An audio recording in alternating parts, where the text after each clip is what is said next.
বাড়ির নাম জামান ভিলা। বাড়ির কর্তা মোহাম্মদ আনিসুজ্জামান। দেশের রাজনৈতিক অঙ্গনে এখনও তার দারুণ প্রভাব। ৫০ ভদ্রলোকের হুম্বিতম্বিতে পুরো এলাকা রীতিমতো কাঁপে। তার স্ত্রী রাহেলা বেগম স্বামীভক্ত বাঙালি নারী। স্বামীর ইচ্ছা যেন তার ইচ্ছা। ছেলে কামারুজ্জামান কামালও এবার রাজনীতিতে পাকাপোক্ত জায়গা করে নিয়েছে। বাবা ছেলে দুজনের মেজাজেই সবসময় তুঙ্গে। কীর্তি গতকাল বাড়ি ফিরেছে। এখনও বাড়ির কারোর সঙ্গে কথা বলেনি সে। চুপচাপ নিজের ঘরে দরজা বন্ধ করে বসে আছে। ঘড়ির কাঁটার সাথে পাল্লা দিয়ে সময়ের স্রোত বয়ে যায়। জানালা ভেদ করে আসা শেষ বিকেলের সোনালি আলোয় ভরে ওঠে ঘর। তখনই যেন মেয়ের হৃদয়ে চিনচিনে ব্যথার ঢেউ উঠল। কোথায় সেই চিরচেনা বন্ধুরা? কোথায় সেই হোস্টেলের বিবর্ণ ঘর, ক্যান্টিনের আড্ডা? কোথায় সেই অবিন্যস্ত চুলের ফারহাদ বিপুল? বিপুলের কথা মনে হতেই হৃদয় চিরে একটা দীর্ঘশ্বাস বেরিয়ে এলো কীর্তির। মেয়েটার দীঘল আখি পল্লব কাঁপছে, যেন হাজার বছরের অতৃপ্ত তৃষ্ণা বুকে সাগরের লহর। বুকের ভেতরটাও তো স্থির নেই। জানালার পাশে এসে দাঁড়ায় কীর্তি। নরম আলো ছুঁয়ে দেয় শ্যামল ত্বক। চোখের সামনে ভেসে ওঠে বিপুলের সেই অমায়িক হাসি। ছেলেটার ছন্নছাড়া ভাব আর হৃদয়কাড়া বাচনভঙ্গি যেন দগদগে ঘায়ের মতো জেগে বসেছে মস্তিষ্কের আনাচে কানাচে। সহসা কেউ দরজায় নক করে। সঙ্গে সঙ্গে কীর্তির ভাবনায় ভাটা পড়ে। গলা উঁচিয়ে শুধায় সে, কে? আফামনি, আমি। শম্পা খাতুনের ডাক শুনে ধাতস্থ হয় কীর্তি। শম্পা এ বাড়িতেই বহু বছর ধরে কাজ করে। কীর্তি তাকে আন্টি বলে ডাকে। দরজা না খুলেই মেয়েটা নরম গলায় জিজ্ঞেস করল, কি চাই? আফামনি, আপনার আব্বায়ের ডাক পারে, তাড়াতাড়ি আইতে কইছে। কীর্তির ঘর ২ তলায়। সে দরজা খোলে। নিচে ড্রয়িং রুমে বসে আছেন আনিসুজ্জামান। চোখে মুখে নিকষ উদ্ভ্রান্তি, ললাটে ভাঁজ। পেটটা আর ৫টা রাজনৈতিক নেতার মতোই বেরিয়ে এসেছে। রাহেলা বেগম তার জন্য পানির গ্লাস এগিয়ে আনেন। ভদ্রলোক পানি খেতে খেতে কর্কশ খ্যাঁকে গলায় জিজ্ঞাসা করেন, কীর্তি কোথায়? গতকাল তো কাজের চাপে কথাই বলতে পারলাম না। আজ তাই আগে ভাগেই চলে এসেছি।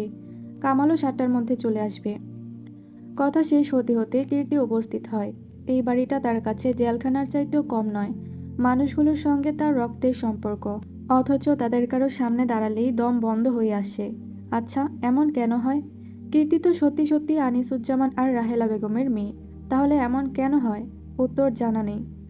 আনিসুজ্জামান মেয়েকে দেখে প্রসন্ন হলেন। মোলায়েম স্বরে কাছে ডাকলেন, এদিকে আয়। বাধ্যমের মতোই কীর্তি বাবার পাশে বসে। আনিসুজ্জামান মেয়ের মাথায় হাত রেখে বললেন, খাওয়া দাওয়া ঠিকমতো করিস না নিশ্চয়ই। শুকিয়ে তো অবস্থা কাহিল। বাড়িতে সপ্তাহখানেক থাক, ভালো মন্দ খাওয়া দাওয়া কর। রাহেলা বেগম শম্পাকে নিয়ে রান্নাঘরে গেলেন। রাতের রান্না এখনও শেষ হয়নি। কীর্তি সুযোগ বুঝে ছাদে উঠে গেল। এই বাড়ির ছাদটাও তার পছন্দ নয়। কেন জানি শ্মশান শ্মশান মনে হয় চারদিক। বহুদিন আগে অবশ্য তেমন কিছু মনে হতো না। মনে হবেই বা কেন? তখন তো স্মৃতি আপু বেঁচে ছিল। আনিসুজ্জামান আর রাহেলা বেগমের দ্বিতীয় সন্তান এবং বড় মেয়ে স্মৃতি। স্মৃতি আর কীর্তির ছিল গলায় গলায় ভাব। ২ বোনের দিন ভালোই কাটছিল। কিন্তু হঠাৎ একদিন স্মৃতির রঙিন আকাশে কালবৈশাখী শুরু হলো। মেয়েটা ছাড়ল দুনিয়া, আর কীর্তি ছাড়ল বাড়ি, পরিবার, সম্পর্ক। ছাদের কার্নিশ ঘেঁষে মেয়েটা জীবনের হিসাব মিলাতে ব্যস্ত। সহসা নিচ থেকে ডাক পড়ল। আঁধারের বুকে নিমজ্জিত শহরতলির ক্ষুদ্র এক কোণে দাঁড়ানো যুবক। পরনে কালো জ্যাকেট, কালো জিন্সের প্যান্ট। মোটর সাইকেলের সঙ্গে হেলান দিয়ে দাঁড়িয়ে আছে সে। খানিকটা দূরে ল্যাম্পপোস্টের টিমটিমে আলোয় একটা বিড়াল ছানা বসা। উত্তরি বাতাসে নড়ে উঠল ঝোপঝাড়। নাশিদ ব্যস্ত ভঙ্গিতে একবার ঘড়ি দেখল। কিছুক্ষণ আগে নবনী ফোন করেছিল তাকে। ছেলেটা বন্ধুদের সঙ্গে আড্ডা দিচ্ছিল। নবনী ফোন করেছে, বিশ্বাসই করতে পারছিল না। শেষমেশ কাঁপা কাঁপা হাতে ফোন রিসিভ করে। সঙ্গে সঙ্গে ওপাশ থেকে নবনীর কাঠখোট্টার স্বর ভেসে আসে, দেখা করতে চাই, গ্রিনবার্ড স্কুলের পেছনে অপেক্ষা করুন। নাশিদ বাগরুদ্ধ। ১ সেকেন্ডও সময় নষ্ট করেনি সে। মোটর সাইকেলের সর্বোচ্চ গতি নিয়ে ছুটে এসেছে। সে আর একবার ঘড়ির দিকে তাকাতেই আলো আধারিত একটি অবয়ব ভেসে ওঠে। ছায়াটি তার দিকেই এগিয়ে আসছে। খানিকটা এগিয়ে আসতেই মৃদু আলোয় ফুটে ওঠে রমণীর মহামায়া রূপ। রাত্রের স্নিগ্ধ শোভনে শোভিত নবনী। পরনে কমলা রঙের সুতির শাড়ি, গলায় চিকন একটা হার, খোলা চুলে বাতাসের বেসামাল উন্মাদনা। আকস্মিক নাশিদের হৃদস্পন্দন বৃদ্ধি পায়। মোটা জ্যাকেটে আবৃত দেহ অজানা উষ্ণতায় ভরে ওঠে। নবনী নাশিদের কাছে আসে, মুখে সৌজন্যমূলক হাসি এনে বলে, অপেক্ষা করানোর জন্য দুঃখিত, গাড়ি নষ্ট হয়ে গিয়েছিল। নাশিদ বিনয়ের সাথে হাসল, তারপর মাথার পিছনে হাত ঘষে বলল, আপনার অপেক্ষায় রত আমি, বহুদিন বহুকাল যাবৎ। পরমুহূর্তে গলা খাকারি দিয়ে উঠল, ঠিক আছে, সমস্যা নেই, কেন ডেকেছিলেন যদি বলতেন। নবনী স্বাভাবিকতা বজায় রেখে বলে, ওদিকটায় মেঠোপথ রয়েছে, চলুন হাঁটতে হাঁটতে কথা বলি। নাশিদ দ্বিমত করল না। লোকালয়ের একটু বাহিরে নির্জন পথ মন্দ লাগে না। সাঁঝের মায়া যেন ঠিকরে বেরোচ্ছে চাঁদনিকর হতে। নবনী কয়েক ধাপ এগিয়ে বলতে লাগলো, কাউকে ভালোবাসা এবং তাকে হারিয়ে ফেলার যন্ত্রণা যে কতটা ভয়াবহ আমি বুঝি বলেই হয়তো আজ আপনাকে ডেকেছি। নাশিদ শুনছে। নবনী নিজস্ব গতিতে বলছে, মানুষ নাকি বয়সের বিভিন্ন ধাপে বিভিন্ন মানুষের প্রেমে পড়ে, কিন্তু আমি একজনের প্রেমেই পড়েছি। তখন কী বা বুঝতাম বলুন? জানেন, বারবার মনে হতো বিপুল ভাই যদি সঙ্গে থাকতো, বিপুল ভাই যদি পাশে থাকতো, যদি আমার সঙ্গে আমার ক্লাসেই পড়তো। দিনের পর দিন রাতের পর রাত পড়েছি আমি। ওই লোকটা সিগারেট খেত, আর ঝলসে যেত আমার হৃদয়। আর ফলাফল দেখুন, শেষ পর্যন্ত ছাই হয়ে গেলাম। নবনী শুকনো মুখে হাসল। মলিন হাসি আর গলায় ভেসে ওঠা হাড় যেন মেয়েটার সৌন্দর্য স্বর্গীয় করে তুলল। অথচ আধা অন্ধকারে নাশিদের দৃষ্টি পৌঁছালো না সেই সৌন্দর্য পর্যন্ত। সে কোমল কণ্ঠে জবাব দিল, ব্যর্থ ভালোবাসার পরিণতি মানুষকে ছাই করে না, বরং আরও দৃঢ়ভাবে ভালোবাসতে শেখায়। মেয়েটা যেন মজার কিছু শুনেছে এমন ভঙ্গিতে হেসে উঠল। নিস্তব্ধ প্রকৃতির মাঝে ঝনঝন করে বেজে উঠল সেই উচ্ছ্বাসিত হাসির ঝঙ্কার। নাশিদ আশ্চর্য ও সাথে মুগ্ধ না হয়ে পারল না। নবনী হাসতে হাসতেই বলল, খুব সুন্দর জোকস বলেছেন তো। জানেন, এতগুলো দিন ওরা সবাই আমাকে হাসানোর এত চেষ্টা করেছে, কিন্তু কেউই পারেনি। কিন্তু আপনার এই জোকসটা, আমার হাসি থামছেই না দেখুন।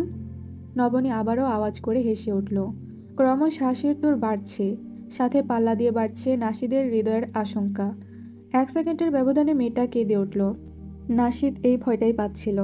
এবার সে কি করবে খুব একটা চিন্তা করতে পারল না। তড়িৎ গতিতে এসে নবনীকে শক্ত করে জড়িয়ে ধরল, মাথায় হাত বুলিয়ে সান্ত্বনা দিতে লাগলো। আনিসুজ্জামান আর কামাল পাশাপাশি ডাইনিং টেবিলে বসেছে। কীর্তি বিপরীত পাশে একা। রাহেলা বেগম একটু পর খেতে বসবেন। আনিসুজ্জামান খেতে খেতে ছেলেকে উদ্দেশ্য করে বলছেন, কাজ কদ্দূর, কিছু কি বলেছে? কামাল হাতের আঙ্গুল চেটে খাচ্ছিল। মুখ তুলে খড়খড়ে ক্ষুদ্র গলায় জবাব দিল, আমি তো আগেই বলেছিলাম বাবা, ও ভালো কথার মানুষ নয়। আমাকে 1 ঘন্টা সময় দিলে আজ এতদূর আসতে পারতো না। শালাকে ওখানেই পুঁতে ফেলতাম।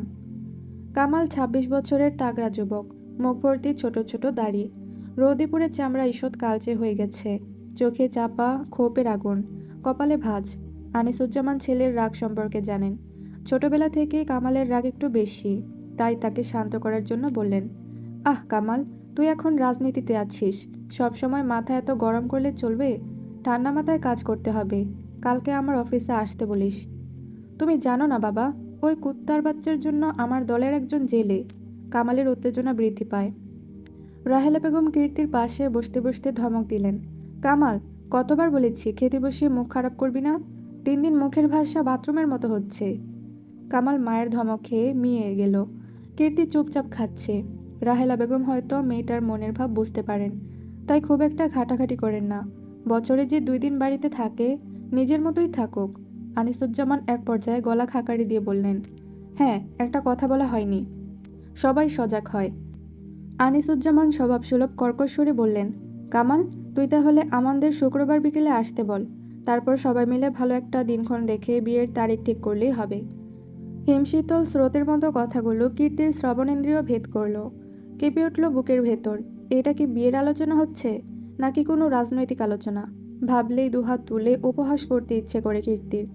কামাল খাওয়া শেষ করে উদ্বেগ প্রকাশ করল, কিন্তু বাবা, শুক্রবারে তো মঞ্জুরদের সঙ্গে দেখা করতে হবে। ওর শোরুমের হিসাব এখনো বাকি। আনিসুজ্জামান ভাবলেশহীন জবাব দিলেন, সমস্যা নেই তো, ওনাকেও ডেকে নিস, বাড়িতে কথা হবে। কামাল উঠে যেতে নিলে কীর্তি নির্জীব স্বরে বলে ওঠে, আমি এই বিয়ে করতে পারবো না।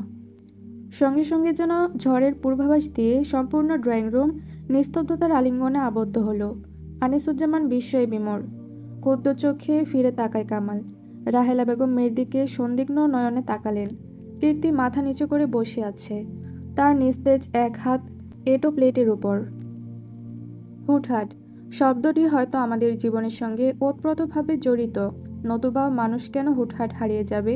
কেন মানুষের সঙ্গে মানুষের হুটহাট দেখা হবে? কেনই বা মানুষ হুটহাট বদলে যাবে?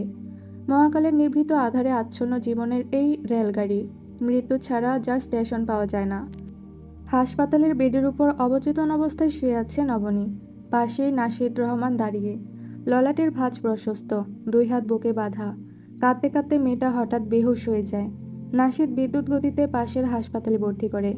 নবনীর বাবা মাকে খবর দেওয়া হয়েছে, কিছুক্ষণের মধ্যেই হয়তো পৌঁছে যাবেন। নাশিদ একদৃষ্টে তাকিয়ে আছে নবনীর দিকে। দেখতে দেখতে 6টা বছর চলে গেল। 6 বছর আগে ছেলেটা প্রথম নবনীকে দেখেছিল। অষ্টাদশী নবনীর রূপ যেন ধরে না। নাশিদের বুকে সেদিন যে আগুন জ্বলেছিল তার আছে আজও হৃদয় পড়ে। আকরাম হোসেন আর রিমা খাতুন হন্তদন্ত হয়ে কেবিনে ঢুকলেন। তাদের পেছনে অবনী। আকরাম হোসেন প্রথমেই ছুটে এলেন মেয়ের কাছে, মাথায় গালে হাত বুলিয়ে দিলেন, আহত গলায় ডাকলেন, নবনী। রিমা খাতুন খবর পাওয়ার পর থেকেই কাঁদছেন। ভয় সংশয়ে বিপর্যস্ত তিনি। নাশিদ সুযোগ বুঝে সবাইকে কেবিনের বাহিরে নিয়ে যেতে ডাক্তারের সঙ্গে দেখা। ডাক্তার এদিকে আসছিলেন। আকরাম হোসেন ডাক্তার সাহেবকে চেপে ধরলেন। ডাক্তার, আমার মেয়ে ঠিক আছে তো? ওর কিছু হয়নি তো? আকরাম হোসেনের চোখে মুখে চাপা আতঙ্ক।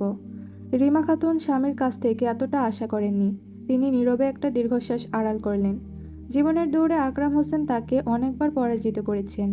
এটা নতুন কিছু নয়। তিনি হয়তো মাতৃত্বের প্রলোভনে প্রেমিক পুরুষ আকরাম হোসেনকে প্রতিজ্ঞা শিকলে বেঁধেছিলেন, কিন্তু আকরাম হোসেন অনেক আগেই তার শঙ্কাকে বৃথা প্রমাণ করে দিয়েছিলেন। মাঝে মাঝে প্রশ্ন জাগে, আচ্ছা, নিজের সতীত্ব রক্ষার্থে রিমা খাতুন কি আকরাম হোসেনের মতো ভালো মানুষকে ব্যবহার করছেন? ভালোবাসার প্রমাণ কি কেউ এভাবে চায়? উত্তর জানা নেই কারো। ডাক্তার সাহেব আকরাম হোসেনের চিন্তা বুঝতে পারলেন, তবুও কঠিন গলায় দুটো কথা না বললেই নয়। তিনি স্পষ্ট স্বরে বললেন, এতটা অবহেলা কেউ করে? মেয়েটা যে দিনের পর দিন না খেয়ে রয়েছে সেই খবর রাখেন? আকরাম হোসেন হতবাক হলেন না, বরং জিজ্ঞাসু দৃষ্টি স্থির রাখলেন। ডাক্তার সাহেব খানিকটা পাতলা স্বরে বললেন, চিন্তার কারণ নেই, আগামীকাল বাড়ি নিয়ে যেতে পারবেন। তবে ভালো করে যত্ন নিতে হবে, বিশেষ করে খাওয়া দাওয়ার বিষয়ে যেন গাফিলতি না হয়। আকরাম হোসেন ডাক্তারকে ধন্যবাদ জানিয়ে সকলের দিকে একবার তাকালেন। রিমা খাতুন দ্বিধান্বিত নয়নে তাকিয়ে আছেন। এলোমেলো চুল, ঘামাক্ত চেহারা। নাশিদের পেছনে অবনী। তিনি অপেক্ষা করলেন না। এমনিতেই মাঝে মধ্যে মাথা ঠিক রাখতে পারেন না। এখানে থাকলে হয়তো অপ্রীতিকর কিছু বলে ফেলবেন। নাশিদ ভরসার কণ্ঠে বলল, আন্টি, আপনি কাঁদবেন না। নবনীর কিছু হয়নি, ঘণ্টাখানেকের মধ্যেই ঠিক হয়ে যাবে। রিমা খাতুন আর অবনী কেবিনের ভেতর গেলেন। নাশিদকে একটু বাড়ি ফিরতে হবে, বাবা জরুরি তলব করেছেন। নাশিদ হাসপাতাল থেকে বের হতেই রাস্তার পাশে ল্যাম্পপোস্টের নিচে চোখ আটকায় তার। নর্মাল শার্ট প্যান্ট পরা একটা ছেলে দাঁড়িয়ে। সোডিয়ামের টিমটিমে আলোয় পিঠ দেখা যাচ্ছে। তবে নাশিদের ভুল হলো না। সে এগিয়ে গেল ছেলেটার দিকে। পাশে দাঁড়াতেই ছেলেটা ঘাড় ঘোরায়।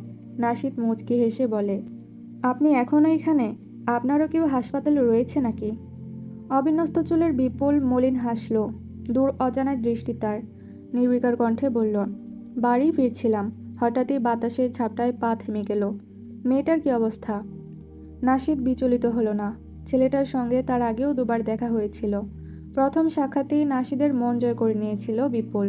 আজ যখন অজ্ঞাত নবনীকে নিয়ে হিমশিম খাচ্ছিল, তখন কোথায় থেকে যেন ছেলেটা পাখির মতো উড়ে এলো। এরপর হাসপাতাল পর্যন্ত নাশিদের সঙ্গেই এসেছে সে। নাশিদ স্বাভাবিক গলায় জবাব দিল, ভয়ের কারণে, দুর্বলতার কারণে সেন্সলেস হয়ে গেছে। এক মুহূর্ত থামে সে, জিভ দিয়ে ঠোঁট বেজিয়ে আবার বলে, আপনাকে ধন্যবাদ, পরপর 3বার সাহায্য করেছেন আমায়। বিপুল আবারও হাসল, হৃদয় নিংড়ানো অনুভূতির প্রকাশ যেন সেই হাসি। তারপর বলল, মানুষে মানুষে সাক্ষাতের কারণ কি জানেন? স্বার্থ। স্বার্থ ছাড়া কখনোই সাক্ষাৎ হয় না। তবু আপনাকে সাহায্য করলাম। পেছনের স্বার্থ হলো আমিও মায়ের জন্য ঔষধ নিতে এদিকেই আসছিলাম। নাশিদের সময় নেই, তাও কেন জানি যেতে ইচ্ছে করলো না। এই ছেলেটা তাকে এতবার সাহায্য করলো, অথচ একবারও তা স্বীকার করলো না। অন্তত ছেলেটার জন্য তার কিছু একটা করা উচিত। নাশিদ বিপুলের দৃষ্টি অনুসরণ করে বিনীত ভঙ্গিতে বলল, আচ্ছা, আপনার নামটা কিন্তু এখনো জানা হলো না। নামটা কি বলা যায়? বিপুল ছেলেটার দিকে সূক্ষ্ম দৃষ্টি নিক্ষেপ করে কয়েক সেকেন্ডের সময় নিয়ে উচ্চারণ করলো, ফারহাদ। নাশিদ মুখে সৌজন্যমূলক হাসি এনে বলল, যদি সময় হয় 1 কাপ কফি খাই, চলুন। সময় আজ হবে না, স্বাভাবিক জবাব। তাহলে একটা সিগারেট খাই একসঙ্গে? আপনি তো সিগারেট খান। বিপুলের ঠোঁটের কোণে চিকন হাসির ঝিলিক দেখা গেল। চোখের সামনে ভেসে উঠল শ্যামকন্যার প্রতিচ্ছবি। হাসি গোপন করে নির্বেদ কণ্ঠে বলল সে, খাই না, খেতাম। মানে? ভ্রু কুঁচকে আসে নাসিদের। বিপুল জবাব দিল না, প্রসঙ্গ এড়িয়ে বলল, আপনার মনে হয় বাড়ি ফেরা উচিত, আমারও তাড়া আছে। নাসিদ কিছু বলতে পারল না। বিপুল হাঁটা শুরু করল। কিছুটা দূরে যেতেই নাসিদ গলা উঁচিয়ে বলল, আপনাকে ধন্যবাদ ফারহাদ, আবার দেখা হওয়ার জন্য অপেক্ষায় রইলাম। ড্রয়িং রুমের নিকষ নীরবতা ভেঙে প্রথমেই আনিসুজ্জামান জিজ্ঞেস করলেন, কি বললি? কর্কশ কণ্ঠ তার, চেহারায় উদ্বেগ, গুটানো ভ্রু। কিন্তু কীর্তি কোনোরূপ প্রতিক্রিয়া দিল না। পূর্বের ভঙ্গিতেই বলল, আমি এই বিয়েটা করতে পারবো না। কামাল বাবার দিকে তাকায়। রাহেলা বেগম কীর্তির দিকে তাকিয়ে। আনিসুজ্জামান কয়েক সেকেন্ড সময় নিয়ে ক্ষোভ নিয়ন্ত্রণ করলেন। এই বিয়ে হওয়াটা খুব জরুরি। তিনি যে কোনো মূল্যে আমানের সঙ্গে কীর্তির বিয়ে দিবেন, তাই ঠান্ডা স্বরে বললেন, কেন? পড়াশোনা করতে চাও? আমানের সঙ্গে কথা হয়েছে, বিয়ের পরও পড়াশোনা করতে পারবে। কীর্তি নিশ্চুপ। কামাল পাশের চেয়ারে বসল। আনিসুজ্জামান আবার ভরাট কণ্ঠে বলতে লাগলেন, আমাদের ব্যবসার জন্য এই বিয়েটা হতেই হবে। আমানের বাবার বিজনেস 50% শেয়ার পাবো আমরা। কথা শেষ করে উঠতে যাবেন, সহসা কীর্তি বলে উঠল, আমি একজনকে পছন্দ করি, তাকেই বিয়ে করতে চাই। নিস্তব্ধ গগনে বজ্রপাতের মতো শোনালো কীর্তির কথাটা। কামাল তড়িৎ গতিতে চেঁচিয়ে উঠল, কি বললি তুই? বাবার বিরুদ্ধে বলার সাহস হলো কি করে? চরচর করে কামালের পায়ের রক্ত সব মাথায় চড়ে যায়। কীর্তিকে মারার জন্য উদ্যত হতেই আনিসুজ্জামান ধমকে উঠলেন, কামাল থাম তুই। কামাল থামে। আনিসুজ্জামান সন্দিহান গলায় বলে, ছেলেটাকে, বাপ কি করে তার? কীর্তি এখনও মাথা তোলেনি। মেরুদণ্ড হিম হয়ে গেছে তার। বুকের ভেতর কাঁপছে। সেই কাঁপুনি যেন চক্রবৃদ্ধি হারে কাঁপিয়ে তুলছে হাত পা কণ্ঠনালীর ভিতর পর্যন্ত। খানিকটা সময় নিয়ে কম্পিত চিত্তে বলল সে, বাবা নেই, কলেজের কাছে সুপার শপে সেলসম্যান। আনিসুজ্জামান কিছু বলার আগে কামাল হুঙ্কার দিয়ে উঠল, কি? সেলসম্যান? তোর সাহস কি করে হলো সামান্য একটা সেলসম্যানের সঙ্গে প্রেম করার?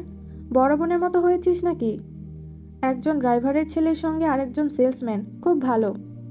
বাবার দিকে তাকিয়ে আবার বলল, বাবা, শুক্রবার আমাদের ডাকছি, যত তাড়াতাড়ি সম্ভব বিয়ে দিয়ে এটাকে বিদায় করো। রাহেলা বেগম অনেক কিছুই বলতে চাইলেন, কিন্তু বরাবরের মতো কিছু বলতে পারলেন না। আনিসুজ্জামান উঠে গেলেন। নিজের ঘরের দিকে যেতে যেতে কঠিন গলায় বললেন, বয়সের দোষ। হোস্টেলে থাকতে চেয়েছিস, রেখেছি। বাড়ি ফিরতে চাইতিস না, জোর করিনি। কিন্তু বিয়ে তোকে আমার পছন্দই করতে হবে, না হলে। গলা টিপে মেরে ফেলবেন? আনিসুজ্জামানের কথা কেড়ে নেয় কীর্তি। রাহেলা বেগম আঁতকে উঠলেন। বুকের ভেতর পুরনো ক্ষত জেগে উঠল তার, যেন মৃত্যুপুরীর আসনি সংকেত। মায়ের মন কি তাহলে আবারও কু ডাকল? কামাল রাগে গজগজ করতে থাকে। আনিসুজ্জামান স্তব্ধ হয়ে পেছনে তাকায়। কীর্তির দু চোখ বেয়ে অশ্রু গড়াচ্ছে, তবুও যেন চোখ দুটো জ্বলছে। আনিসুজ্জামানের চোখের দিকে তাকিয়ে আবারও বলে উঠল কীর্তি, যেভাবে আপুকে মেরেছেন, এছাড়া আর পারেনি বা কি? আমাকেও মেরে ফেলুন। কীর্তির চোখে প্রজ্বলিত শিখা। কামালের ধৈর্যচ্যুতি ঘটে। বিদ্যুৎ বেগে মেয়ের গলা চেপে ধরে সে। দাঁতে দাঁত পিষে বলে, মুখের ওপর কথা বলার সাহস কিভাবে পেলি? একেবারে শেষ করে ফেলবো। রাহেলা বেগম চিৎকার করে উঠলেন, আল্লাহ গো, আমার মেয়েটাকে ছেড়ে দে। কামাল, ছাড় ওরে, তোর বোন হয় ও। আনিসুজ্জামান ঠায় দাঁড়িয়ে আছেন। রাহেলা বেগম কামালের হাত ছাড়ানোর চেষ্টা করেন, কিন্তু কিছুতেই সে কীর্তির গলা ছাড়ে না। রান্নাঘর থেকে শম্পা ছুটে আসে, সেও কামালকে ছাড়ানোর চেষ্টা করে। কীর্তির স্থির চোখ দুটো জলে ভরে ওঠে। চিৎকার করে কাঁদতে ইচ্ছে করে। তার পরিবারটা এমন কেন? বাবা মা ভাই বোন কেউ নেই তার। এই বিশাল পৃথিবীতে বড্ড একা সে। রাতের আকাশের হাজার তারার ভিড়, নিবিড় আধারে আচ্ছন্ন তন্দ্রার খোঁজ নেই। থমথমে শহরের বুকে নিয়ন আলোর ঝিলিক। অনেকক্ষণ পরপর দু একটা গাড়ি ঊর্ধ্বগতিতে ছুটে চলেছে। তাদের গতি যেন সায় শব্দে বাতাসের বুক চিরে। ফজরের ওয়াক্ত প্রায় হয়ে এসেছে। জামান ভিলার দ্বিতীয় তলায় মেয়েটা এখনও ফুঁপিয়ে চলেছে। দরজা ভেতর থেকে লাগানো। চোখের জলে বালিশ ভিজে একাকার, তবুও কান্না থামে না। নাক টানার শব্দ ক্ষীণ বেগে ধ্বনিত হয় নীরব চার দেয়ালে। খাটের উপর উল্টো হয়ে শুয়ে আছে কীর্তি। চোখ দুটো টকটকে লাল। এলোমেলো চুলগুলো আছড়ে পড়েছে পিঠে। নিঃশ্বাসের তোড়ে কেঁপে উঠেছে দেহ। কামালের দৃপ্ত হাতের চাপে যখন মেয়েটার রুহ শরীর থেকে বেরিয়ে যাবে, ঠিক তখনই এগিয়ে আসেন আনিসুজ্জামান। ছেলেটাকে ধাক্কা দিয়ে দূরে সরান। হাওমাও করে কেঁদে ওঠে কীর্তি। তার পৃথিবী যেন ওখানেই থমকে গেছে। রাহেলা বেগম আর শম্পা তাকে ঘরে আনেন। রাহেলা বেগম অনেক চেষ্টা করেও মেয়েটার কান্না থামাতে পারলেন না। স্ত্রী হিসেবে সফল হতে গিয়ে হয়তো মা হিসেবে তিনি ব্যর্থ। সেদিনও ব্যর্থ মায়ের মতোই দাঁড়িয়ে দাঁড়িয়ে বড় মেয়ের লাশ দেখেছিলেন তিনি। বেশ কিছু বছর আগের কথা। আনিসুজ্জামানের একজন বিশ্বস্ত ড্রাইভার ছিলেন শওকত মিয়া। ভদ্রলোকের একমাত্র ছেলে ইলিয়াসকে ভালোবেসে ফেলেছিল জামান বাড়ির বড় মেয়ে। ইলিয়াস কি কম চেষ্টা করেছিল নিজেকে আটকানোর? কিন্তু স্মৃতির নিত্য নতুন পাগলামির কাছে আত্মসমর্পণ করতে হয় তাকে। কীর্তি তখন অপরিণত কিশোরী, প্রেম ভালোবাসার কিছুই বুঝত না। তবুও ইলিয়াস ভাইয়া তার স্মৃতি আর আপুকে নিয়ে কত স্বপ্ন তার। তাদের বিয়ে হবে, বাচ্চা হবে। ইলিয়াস ভাইয়া তাকে ঘুরতে নিয়ে যাবে। একদিন স্মৃতি কলেজে ফাঁকি দিয়ে ইলিয়াসের সঙ্গে দেখা করতে যায়, আর সেখানে কামাল দেখে ফেলে দুজনকে। ওই দিনই স্মৃতির দুনিয়ার ধস নামে। ভাইয়ের আঘাতে চূর্ণ বিচূর্ণ হয়ে যায় হৃদয়। কামাল লোক লাগিয়ে ইলিয়াসকে মারল। মারতে মারতে দুনিয়া থেকেই বিদায় করে দিল ছেলেটাকে। তারপর এমনই একটি সকালে স্মৃতির পাগলামিকেও থামাতে পারে না। আকস্মিক আনিসুজ্জামান নিজ হাতে মেয়ের গলা চেপে ধরলেন। তার শরীর রাগে ক্ষোভে থরথর করে কাঁপছিল। অসহায় মেয়েটা ছলছল নয়নে তাকিয়েছিল বাবার রক্তাভ অগ্নিদৃষ্টির পানে। চোখে চোখেই হয়তো নিজের কষ্টের কথা বাবাকে বোঝানোর চেষ্টা করছিল। ড্রয়িং রুমে সেদিন সবাই উপস্থিত ছিলেন। রাহেলা বেগম তো কাঁদতে কাঁদতে আনিসুজ্জামানের পাও ধরেছিলেন। কিন্তু অভিমানের স্মৃতি ও অভিমান নিয়ে চলে গেল তার ইলিয়াসের কাছে।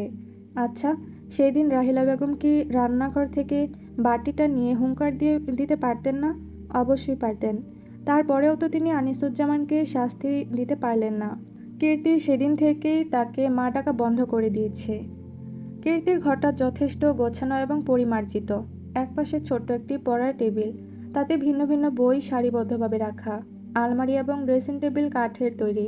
খাটের পাশে জানালা। খোলা জানালা দিয়ে ভোরের প্রশান্তির প্রবাহ প্রবেশ করছে। তবে স্বর্গীয় সেই প্রশান্তি মেয়েটার হৃদয় শীতল করতে পারল না। উল্টে ক্ষতগুলো যেন ক্রমশ তাজা হয়ে রক্তক্ষরণে মেতে উঠল। শম্পা প্রতিদিন ফজরের আজান দিলে ঘুম থেকে ওঠে। সে রাহেলা বেগমের চেয়ে কয়েক বছরের ছোট হবে। স্বামী মারা যাওয়ার পর থেকে এক ছেলেকে নিয়ে ভালোই দিনকাল যাচ্ছিল। একটু একটু করে টাকা জমিয়ে ছেলেটাকে বিদেশে পাঠালো। তারপর বছর ঘুরতে না ঘুরতে ছেলেটা হাতের বাহিরে চলে গেল। এখন টাকা পাঠায় না। বছরখানেক হলো ওখানেই নাকি একটা মেয়েকে বিয়ে করে সংসার শুরু করেছে। দক্ষিণে মা এদিকে বাজারে ঘুরে ঘুরে মাথায় করে পানি বিক্রি করত। একদিন রাহিলা বেগম দেখতে পেয়ে বাড়িতে নিয়ে আসেন। থাকা খাওয়ার সঙ্গে প্রতি মাসে বেতনও দেন তাকে। ফজরের নামাজ শেষ করে শম্পা রান্নাঘরে ঢুকলো। রান্না শেষ হতে হতে বাড়ির সকলের নিদ্রা ভাঙে। প্রথমে ওঠেন রাহেলা বেগম, তারপর কামাল। আনিসুজ্জামান দেরি করে ঘুম থেকে ওঠেন। কামাল মর্নিং ওয়াক শেষ করে আসতে আসতে সকালের নাস্তা তৈরি হয়। আজ মঙ্গলবার। গতকাল রাতে কামাল আমানকে ফোন করে শুক্রবার আসতে বলেছে। আমান দেখতে শুনতে ভালো। তার বাবা শহরের সবচেয়ে বড় বিজনেসম্যানদের মধ্যে একজন। আনিসুজ্জামান চেয়ার টেনে বসলেন। কামালও বরাবরের মতো বাবার পাশেই বসল। রাহেলা বেগম দেখলেন কীর্তি এখনও আসেনি। শম্পাকে খাবার বাড়তে বলে তিনি মেয়ের ঘরের দিকে গেলেন। 2 তলার প্রথম ঘরটাই কীর্তির। রাহেলা বেগম দরজায় টোকা দিলেন। ভেতর থেকে সাড়া এলো না। আরও কয়েকবার টোকা দিয়ে ডাক দিলেন, কীর্তি, মা দরজা খোল। শেষ বাক্যটা বলতে গিয়ে কেমন জানি গলা জড়িয়ে গেল তার। নিজে নিজেই আশ্চর্য হলেন। মামের মধ্যে কতটা দূরত্ব। ভাবনার সুতো ছিঁড়ে তিনি স্বাভাবিক হলেন। কাঠের দরজায় জোরে জোরে 2টো থাপ্পড় দিয়ে বললেন, দরজা খুল কীর্তি, রাতেও কিন্তু ভাত শেষ করিসনি। কীর্তি। ভেতর থেকে কোনো জবাব আসে না। রাহেলা বেগমের বুকের ভেতর কেঁপে উঠল। ছোটবেলা থেকে কীর্তি নরম স্বভাবের, কোনো কিছু চেয়ে না পেলে নিজেকে আঘাত করে। রাহেলা বেগমের শরীর শিরশির করে ওঠে। তিনি আরও জোরে জোরে দরজায় আঘাত করলেন। আতঙ্কিত গলায় ডাকলেন, কীর্তি, দরজা খোল মা, কেউ তোকে আর কিচ্ছু বলবে না, দরজা খোল। তার কণ্ঠস্বর নিচ থেকে শোনা যায়। রাহেলা বেগমের হৃদয়ে ভীতির সঞ্চার হলো। গলা কাঁপতে থাকে অজানা আতঙ্কে। মুহূর্তে মস্তিষ্ক ফাঁকা হয়ে আসে। মেয়েটা ঠিক আছে তো? হিতাহিত জ্ঞানশূন্য রাহেলা কী করবেন ভেবে পান না। দৌড়ে সিঁড়ির কাছে এসে চিৎকার করে ওঠেন, কীর্তি দরজা খুলছে না, সাড়াও দিচ্ছে না। আনিসুজ্জামান সবেমাত্র ভাতে হাত দিয়েছিলেন। রোজোরা কুঁচকে এলো তার। কামাল জিজ্ঞাসা চোখে মায়ের দিকে তাকায়। রাহেলা বেগমের চেহারা নীল হয়ে গেছে। আখের দয়ে জলে টইটম্বর। উঠে দাঁড়ায় কামাল। আনিসুজ্জামানও উঠলেন। সিঁড়ি দিয়ে যেতে যেতে রাগে কটমট করতে থাকেন কামাল। ষাঁড়ের মতো ফুঁসতে ফুঁসতে চিবয়, কষে দুটো চড় না মারা পর্যন্ত শিক্ষা হবে না। ঢং ধরেছে আবার, দাঁড়া দেখাচ্ছি মজা। রাহেলা বেগমকে এড়িয়ে দরজার কাছে দাঁড়ায় কামাল। পাঞ্জাবির হাতা গুটিয়ে নিতেই দরজা খুলে যায়। দরজা খোলার আওয়াজ কানে যেতেই রাহেলা বেগম দৌড়ে যান। কামালকে ধাক্কা দিয়ে ভেতরে ঢোকেন। কীর্তি দরজার কাছেই দাঁড়িয়েছিল। বুকের ভেতর ওড়না নেই, চোখের নিচটা কেঁদে কেঁদে ফুলিয়ে তুলেছে। লাবণ্যহীন রক্তশূন্য চাহনি তার। রাহেলা বেগম তড়িৎ গতিতে মেয়েকে জড়িয়ে ধরলেন। মাথায় গালে মুখে চুমো দিতে দিতে স্বস্তির নিঃশ্বাস ফেললেন। আল্লাহর কাছে শুক্রিয়া, তুই ঠিক আছিস। তোর কিছু হয়ে গেলে আমি যে নিজেকে মাফ করতে পারবো না। রাহেলা বেগমের কথাগুলো কীর্তির কর্ণগোচর হলো কিনা বোঝা গেল না, তবে মেয়ের অভিব্যক্তি একেবারেই অস্বাভাবিক। কামালের দিকে কেমন একটা তাচ্ছিল্যের হাসি দিতেই তেড়ে আসে কামাল, চেপে ধরে চুলের মুঠি। ব্যথায় কাঁকিয়ে ওঠে কীর্তি। রাহেলা বেগম ছেলের হাত চেপে ধরতেই আনিসুজ্জামান ধমকে উঠলেন, কি হচ্ছে এসব? কামাল পেছনে তাকায়। আনিসুজ্জামান রাগী চোখে দাঁড়ানো। কীর্তিকে ছেড়ে দেয় সে। আনিসুজ্জামান আবারও খসখসে গলায় বলতে লাগলেন, কাল থেকে বাড়িতে যাত্রাপালা শুরু হয়েছে তাই না? একটু থেমে তিনি ছেলেকে বললেন, কামাল নিচে আয়, অফিসে তাড়াতাড়ি যেতে হবে আজ, আর ওকে কোনো বিষয়ে জোর করার প্রয়োজন নেই। শেষ কথাটা তিনি কীর্তির দিকে তাকিয়ে কেমন জানি শীতল থমথমে কণ্ঠে বললেন। মুহূর্তে পরিবেশটা গুমোট হয়ে এলো। কেটে গেল আরও একটি দিন। কামাল আর আনিসুজ্জামানের মদ ছাড়া কীর্তির বাড়ি থেকে বের হওয়া বন্ধ। রাহেলা বেগম দ্বিধার যাতা করলে পিষ্ট হচ্ছেন ক্ষণে ক্ষণে। পরন্ত বিকেলে সোনালি রোদে আনিসুজ্জামান বাড়ি ফিরলেন। আজ বড্ড ধকল গেছে তার উপর দিয়ে। কামালের জন্যই এত হ্যাপা পোহাতে হলো। কতবার বলেছেন তিনি, মাথা ঠান্ডা কর ঠান্ডা কর, কথা যদি কানে ঢুকত। সোফার ওপর গায়ে এলে দিতেই রাহেলা বেগম চা নিয়ে উপস্থিত হলেন। আনিসুজ্জামান এক ঝলক স্ত্রীর দিকে তাকিয়ে বললেন, কীর্তিকে ডাকো।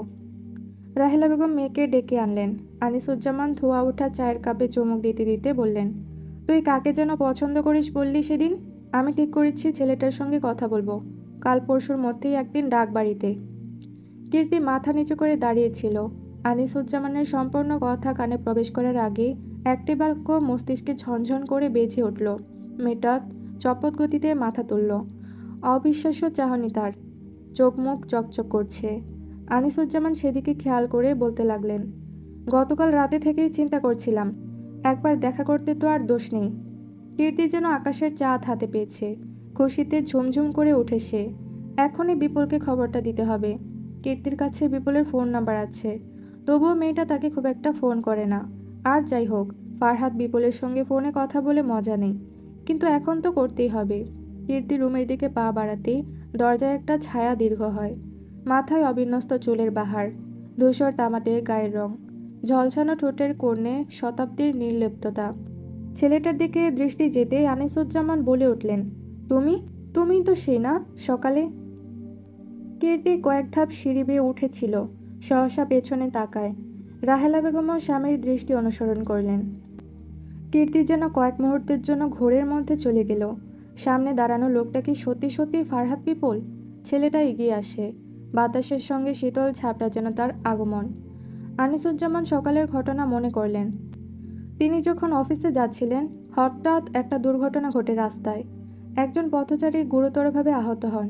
এই ছেলেটাই তখন আনিসুজ্জামানের গাড়ি থামায় এবং সাহায্য চায়। ততক্ষণে কীর্তির ঘোর ভাঙে। ছেলেটা সত্যিই ফারহাদ বিপুল। মেয়ের বুকের ভেতর উন্মাদনার জোয়ার ছোটে। বুকের ভেতর দ্রিম দ্রিম নিনাদে বাজতে থাকে দামামা। চোখের সামনে ভেসে ওঠে ফেলে আসা দিনগুলো। দু চোখ ভরে ওঠে মেয়ের। তড়িৎ গতিতে ছুটে আসে আনিসুজ্জামানের সামনে। বিপুল সেদিকে তাকালো না। আনিসুজ্জামান কীর্তির দিকে তাকাতেই মেয়ে আনন্দের বাঁধ ভেঙে বলতে লাগলো, বাবা বাবা, আমি বলেছিলাম না আমি একজনকে পছন্দ করি? ইনিই সেই ছেলে। ওনার নাম ফারহাদ বিপুল। খুব ভালো ছেলে বাবা, তুমি একবার কথা বলে দেখো। মেয়েটা এক নিঃশ্বাসে কথা বলে থামলো। পাশে দাঁড়ানো রাহেলা বেগম বিস্ময়ে বিমূঢ়। কীর্তি আজ কত বছর পর আনিসুজ্জামানকে বাবা বলে ডাকলো। বিপুল তখনও নির্বাক ভঙ্গিতে দাঁড়িয়ে। আনিসুজ্জামান একবার তার দিকে তাকালেন। পরনে ফুটপাত থেকে কেনা সস্তা শার্ট প্যান্ট, কম দামি জুতা। চুলগুলো অগোছালো, নিকোটিনের রাজ্যে ঝলসানো ঠোঁট, দারুণ নিরুদ্বেগ চাহনি। পুরোটা মিলিয়ে ছন্নছাড়া একটা ব্যাপার যেন ঘিরে রেখেছে তাকে। কীর্তির চেহারা জ্বলজ্বল করছে। আনিসুজ্জামান স্ত্রীর দিকে তাকিয়ে কিছু ইশারা করতেই রাহেলা বেগম মেয়েকে নিয়ে ভেতরে গেলেন। তারপর তিনি বিপুলের দিকে তাকিয়ে খ্যাঁক খ্যাঁক গলায় বললেন, বসো, কথা বলি। বিপুল বিনীত স্বরে জি ধন্যবাদ বলে বসল। আনিসুজ্জামান শম্পাকে ডেকে চা দিতে বললেন। শম্পা 1 মিনিটের মধ্যে 2 কাপ চা এনে টেবিলের উপর রাখলেন। আনিসুজ্জামান তারপর ব্যস্ততা দেখিয়ে বললেন, কি বলতে চাও, তাড়াতাড়ি বলো, আমার তাড়া আছে। বিপুল ভনিতা ছাড়াই স্পষ্ট স্বরে বলে, জি, লোকটা এখন বিপদমুক্ত।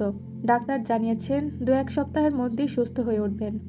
আনিসুজ্জামানের ললাটে ভাঁজ প্রশস্ত হয়, রোজোরা কুঁচকে আসে। বিস্মিত ভঙ্গিতে তিনি জিজ্ঞাসা করেন, এটা বলতে এসেছ?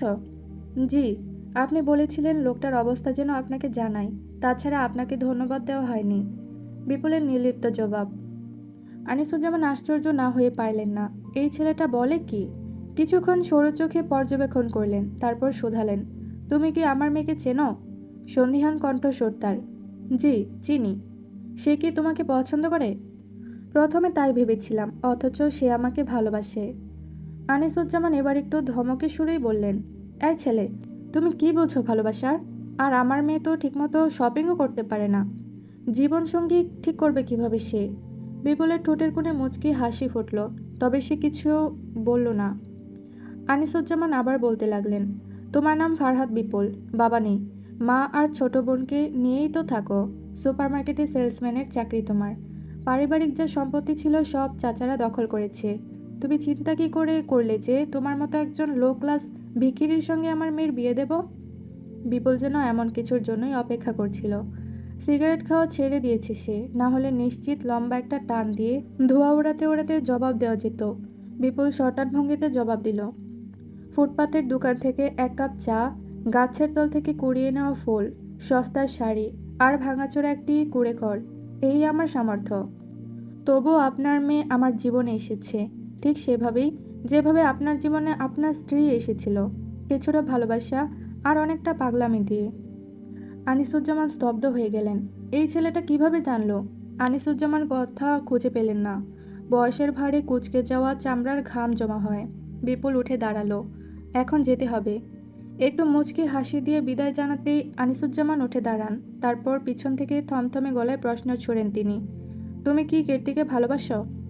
কখনো সেভাবে স্বীকার করা হয়নি, তবে কথা দিয়েছি ওর সঙ্গে সংসার করব।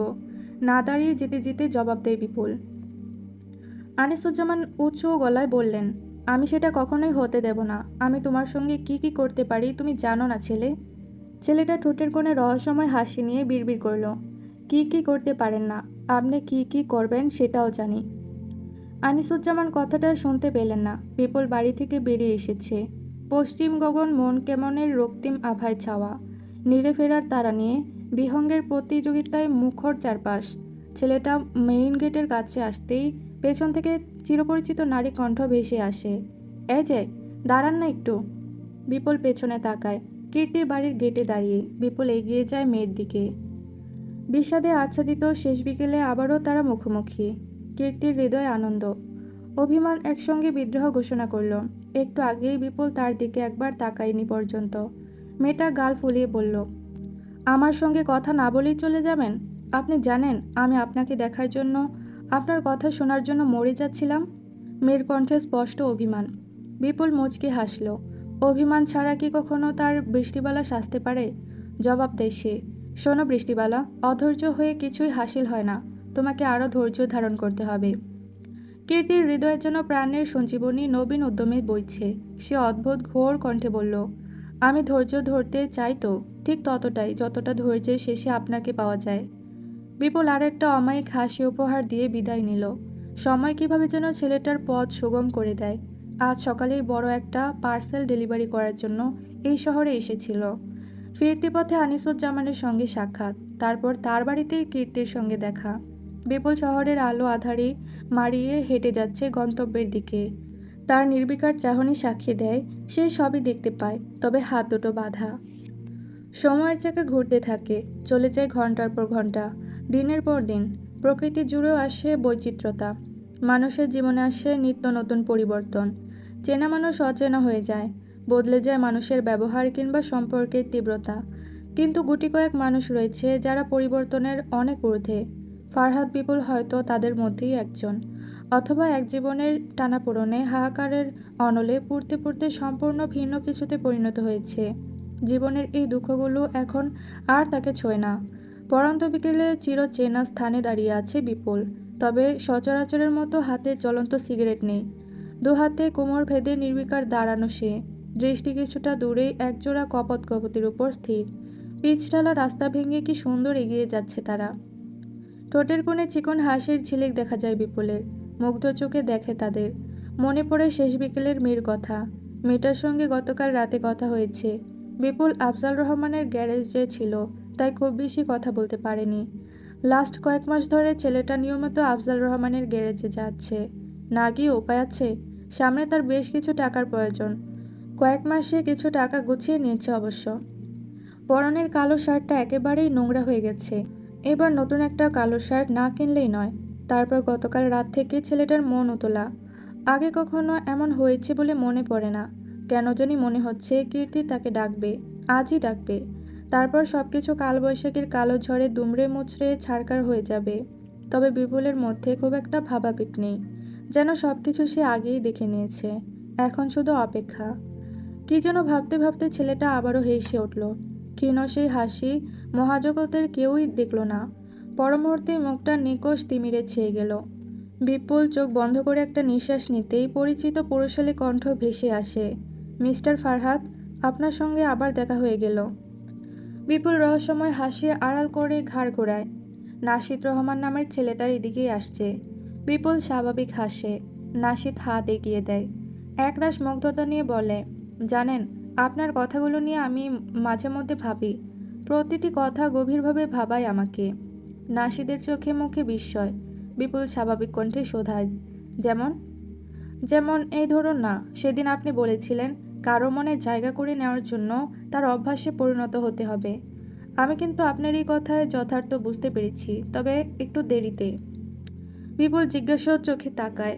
নাশিদ বলতে থাকে, একটা মেয়েকে খুব ভালোবাসতাম, এখনো পাগলের মতো ভালোবাসি, কিন্তু মেয়েটা আরেকজনের জন্য পাগল।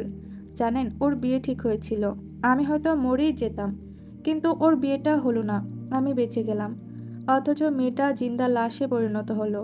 খুব চেষ্টা করেছি ওর মন ভালো করার, ওকে আবার বাঁচিয়ে তোলার, আর আমার মনে হয় আমি খুব শীঘ্রই সফল হব। নাশিদের চোখ দুটো চকচক করে উঠল। বিপুল মৃদু হেসে জিজ্ঞাসা করে, সেদিন যাকে হাসপাতালে নিয়ে গেছেন সেই না? বড্ড ভালোবাসি মেয়েটাকে। নাশিদের কণ্ঠ গাঢ় হয়। কথাটা হয়তো ভিতর থেকে কেউ বলেছে। বিপুল ভ্রুক্ষেপ করল না, বরং নিজের মনেই বিড়বিড় করল, আজ পর্যন্ত যতগুলো প্রেমের উপাখ্যান লেখা হয়েছে, খুব কমই এই নির্দয় পৃথিবীর বুকে সুন্দর সমাপ্তি পেয়েছে।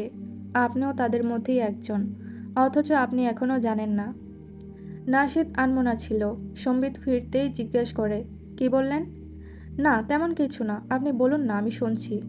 না না, আপনি বলুন, আমি শুনছি। নাশিদ দ্বিমত করে। আগে বলুন তো, আপনার উনি কেমন আছে? নাশিদ প্রফুল্ল চিত্তে জবাব দেয়, আলহামদুলিল্লাহ, উনি এখন পূর্বের তুলনায় অনেক বেশি প্রাণোচ্ছন্ন। আমি তার কাছেই যাচ্ছিলাম, ফোন করে দেখা করতে বলেছে। বিপুল কপালে ভাঁজ সংকুচিত করে। এক সেকেন্ডে কী যেন ভেবে বলল, আমার আরেকটা নাম আছে। কি? মানে আরেকটা নাম কি? নাশিদ আশ্চর্য হয়। বিপুল চুপ হয়ে গেল। প্রসঙ্গ এড়িয়ে যেতে চাইল সন্তর্পণে। বলল, আপনার এখন ওনার কাছে যাওয়া প্রয়োজন, উনি অপেক্ষা করছেন। কিন্তু আপনার আরেকটা নাম? আরে যান না, ওখানেই আছে। মানে? বিপুল এক প্রকার ঠেলে পাঠিয়ে দিল নাশিদকে। নাশিদ বাইকের হেলমেট পরে বিপুলের দিকে তাকায়, জোরে জোরে বলে, আমি কিন্তু কালকেও এই সময় এখানে আসব, আপনাকে নবনীর সঙ্গে দেখা করাতে চাই। বিপুল ম্লান হাসল। পৃথিবীতে অদ্ভুত বলে কিছু যদি থেকে থাকে, তাহলে নিঃসন্দেহে সেটা মানুষের জীবন। বিপুল আকাশের দিকে তাকিয়ে গান ধরল, সুবিধায় সাড়া পাবে, স্বার্থেই দেখা হবে, লুতুপুতু প্রেম হবে না, প্রেম হলেই গুম হয়ে যাবে আর খুঁজে পাওয়া যাবে না, চুপ করে রূপ ধরে নেবার এই বাজে স্বভাব যাবে না। আজকের মতো সময় শেষ। ধীর পায়ে সুপারমার্কেটের দিকে যেতে যেতে বলল, সুবিধা স্বার্থ ছাড়াই আপনার সঙ্গে সাক্ষাৎ হয়েছিল, তবে আর কখনো হবে না। নবনী নিজের ঘরেই খাটের উপর বসে আছে। তার সামনেই বিপুলের ছোট একটা ছবি। কয়েকদিন ধরে নাশিদ জোরাজুরি শুরু করেছে, সে বিপুল ভাইকে দেখতে চায়। নবনী বিপুল ভাইয়ের সবগুলো ছবি আগুন দিয়ে পুড়িয়ে ফেলেছিল। অনেক খোঁজাখুঁজি করে পুরনো ডায়েরির ভাঁজে এই একটি ছবি পেয়েছে। নাশিদকে দেখানোর পর এই ছবিটাও পুড়িয়ে ফেলবে সে। মেয়েটা একদৃষ্টিতে তাকিয়ে আছে বিপুল ভাইয়ের ছবির দিকে। এই ছবিটা কয়েক বছর আগের। নবনী লুকিয়ে লুকিয়ে তুলেছিল। সময়ের স্রোতে নাকি সবকিছু বদলে যায়, কিন্তু বিপুল ভাইয়ের মধ্যে বিন্দুমাত্র পরিবর্তন আসেনি। একই রকম অবিন্যস্ত চুল, গায়ের রং, ছোট ছোট দাড়িগোঁফ, একই রকম নির্লিপ্ত চাহনি, সিগারেটের আঁচে পোড়ানো ঠোঁট, নির্বিকার ভঙ্গি।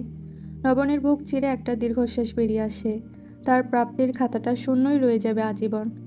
নবনীর ভাবাবেগ শেষ হবার আগে নাশিদ উপস্থিত হয়। দরজায় নক করতেই মেয়ের ধ্যান ভঙ্গ হলো। আকাশ জুড়ে মেঘ জমেছে, যেন প্রকৃতি অসময়ে সর্বনাশের ইঙ্গিত দিচ্ছে। বাড়ির ছাদে দাঁড়িয়ে আছে কীর্তি, পরনে লাল রঙের সুতি শাড়ি, সোনালি ফুলহাতা ব্লাউজ, খোলা চুলের গাজরা, গলায় চিকন স্বর্ণের হার। মেয়েটা উদাস ভঙ্গিতে দূর আকাশের দিকে তাকিয়ে আছে। কালো কালো মেঘগুলো দিনের সর্বশেষ আলোটুকু গিলে খাচ্ছে। কীর্তির হৃদয় বিষাদে আচ্ছন্ন। হঠাৎ কোথায় থেকে যেন এক বুক শূন্যতা এসে গ্রাস করে নিল মেয়েটাকে। আজ শুক্রবার ছিল। আনিসুজ্জামান কীর্তির একটা কথাও শুনলেন না। বাধ্য করলেন অন্য একটি ছেলের সামনে সেজে গুজে যেতে। মুহূর্তে মেয়েটার বুকের ভেতর কেঁপে উঠল, চোখ দুটো জলে টইটুম্বর। খুব বেশি সময় লাগলো না, গাল বেয়ে উষ্ণ জলের ধারা নেমে গেল। সব কিছু যেন গলা চেপে ধরতে চায়। আবছা আলোর শেষ বেলায় মেয়েটা হু হু করে কেঁদে উঠল।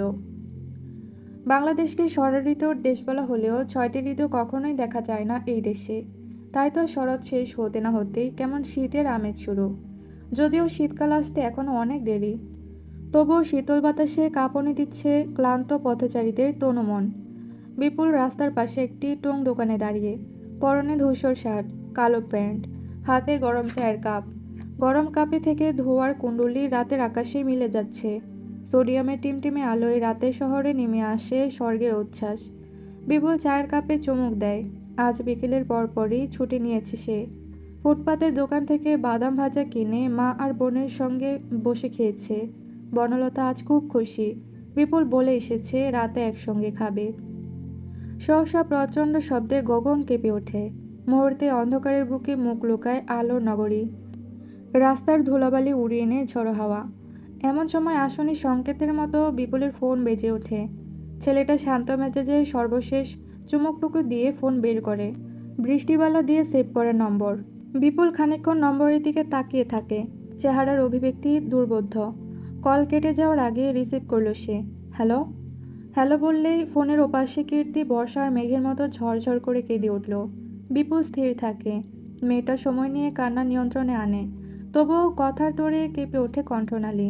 মেয়েটা কান্না মিশ্রিত চাপা স্বরে বলল, বিপুল বিপুল, বাবা আমাকে জোর করে বিয়ে দিয়ে দেবে। আমি বিয়ে করতে চাই না বিপুল, চলো না আমরা পালিয়ে যাই, যেখানে কেউ থাকবে না। বিপুল একটু আশ্চর্য হলো না, বরং শান্ত গলায় বলল, পাগলামি করো না। তোমাকে ছাড়া আমি সত্যি সত্যি পাগল হয়ে যাব বিপুল। বিশ্বাস করো, আমি মরে যাব বিপুল। তুমি তো বলেছ এই জীবন আমার সঙ্গে থাকবে, থেকে যাও না, আমি একটুও জ্বালাবো না তোমায়, দুষ্টুমিও করব না। আমাকে এখান থেকে নিয়ে যাও না প্লিজ। কীর্তির কণ্ঠে স্পষ্ট হাহাকার। ছেলেটা নিশ্চুপ। ফোনের ওপাশ থেকে এখনও কীর্তির চাপা আহাজারি ভেসে আসছে।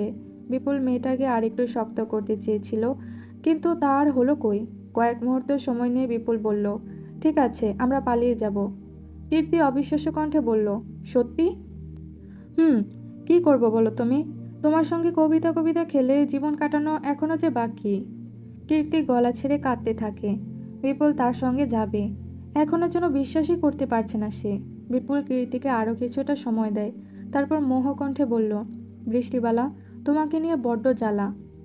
কীর্তি ফিক করে হেসে ওঠে। সে আনন্দে কাঁদছে। এত এত যন্ত্রণা কষ্ট কান্নার শেষে আজ বিপুল তার হতে যাচ্ছে। মেয়েটা হাতের উল্টো পাশ দিয়ে নাক মুখ মুছে বলল, ঠিক আছে, আমি ভোর 5টার দিকে বাসস্ট্যান্ডে অপেক্ষা করব। আমি সঠিক সময় পৌঁছে যাব। বিপুল কল কাটে। চোখ মুখ নিমেষেই ফিকে হয়ে এলো তার, যেন দুশ্চিন্তা আতঙ্ক একসঙ্গে গ্রাস করে নিয়েছে।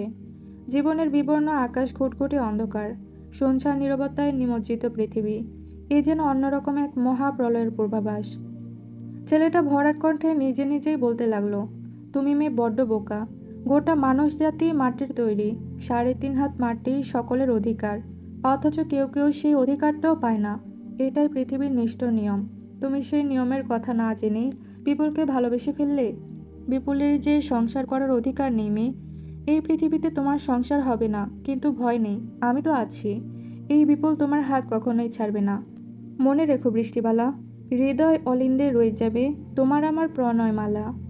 আকস্মিক বজ্রপাতের তীব্র আলোয় চকচক করে উঠল বিপুলের অসহায় নির্বিকার চোখ দুটো। কীর্তি ফোন রেখে পাশে গুটিসুটি মেরে বসে থাকা শম্পা খাতুনকে জড়িয়ে ধরল। মেয়েটা যেন আনন্দে আত্মহারা। সে বারবার বলছে, আন্টি আন্টি, আপনাকে যে কি বলে ধন্যবাদ দিব আমি। বিশ্বাস করুন আন্টি, আমি আর একবার জন্মানোর সুযোগ পেলে আপনার মেয়ে হয়ে আসতে চাইব, যে নিজের মেয়ের মনের কথা বুঝতে পারে। কীর্তির কথায় মাঝবয়সী শম্পাও যেন আবেগপ্রবণ হয়ে গেল। বুকের ভেতরটা কেমন জানি হু হু করে ভেঙে পড়ল তার। ভেজা কণ্ঠে বলল শম্পা, আফামণি, আপনারে আমি খুব ভালোবাসি।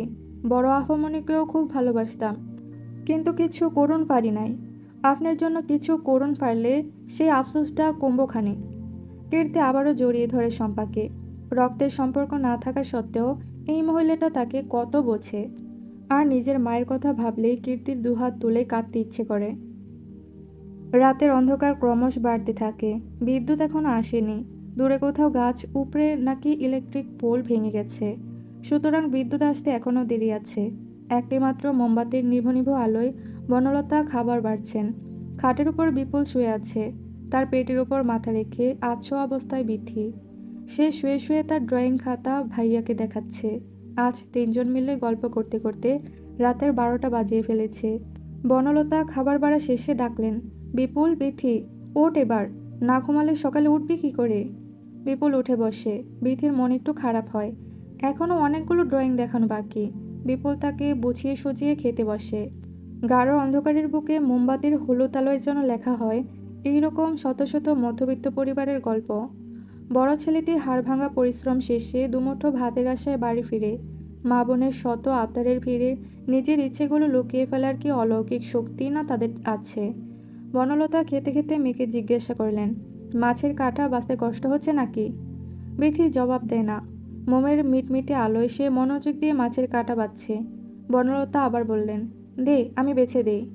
পাশে থেকে বিপুল ভরাট কণ্ঠে বলে, আমি বেছে দিচ্ছি ওকে, তুমি খাও। বড় ভাই ছোট বোনের প্লেটে মাছের কাঁটা বেছে দিচ্ছে। এর চেয়ে মনোরম দৃশ্য আর কি হতে পারে। বনলতার হৃদয় আরেকবার স্বর্গীয় সুখে ভরে উঠল। খাওয়া শেষের দিকে বনলতা জিজ্ঞাসা করলেন, কীর্তি মেয়েটাকে অনেকদিন ধরে দেখছি না, এদিকে আসেও না, তুই কি কিছু জানিস নাকি। বিপুল প্লেটের দিকে তাকিয়ে জবাব দেয়, বাড়িতে গেছে। বনলতা নিশ্চিত মনে বললেন, ও তাই তো বলি, মেয়েটা আসে না কেন। এখানে থাকলে ঠিক আসতো।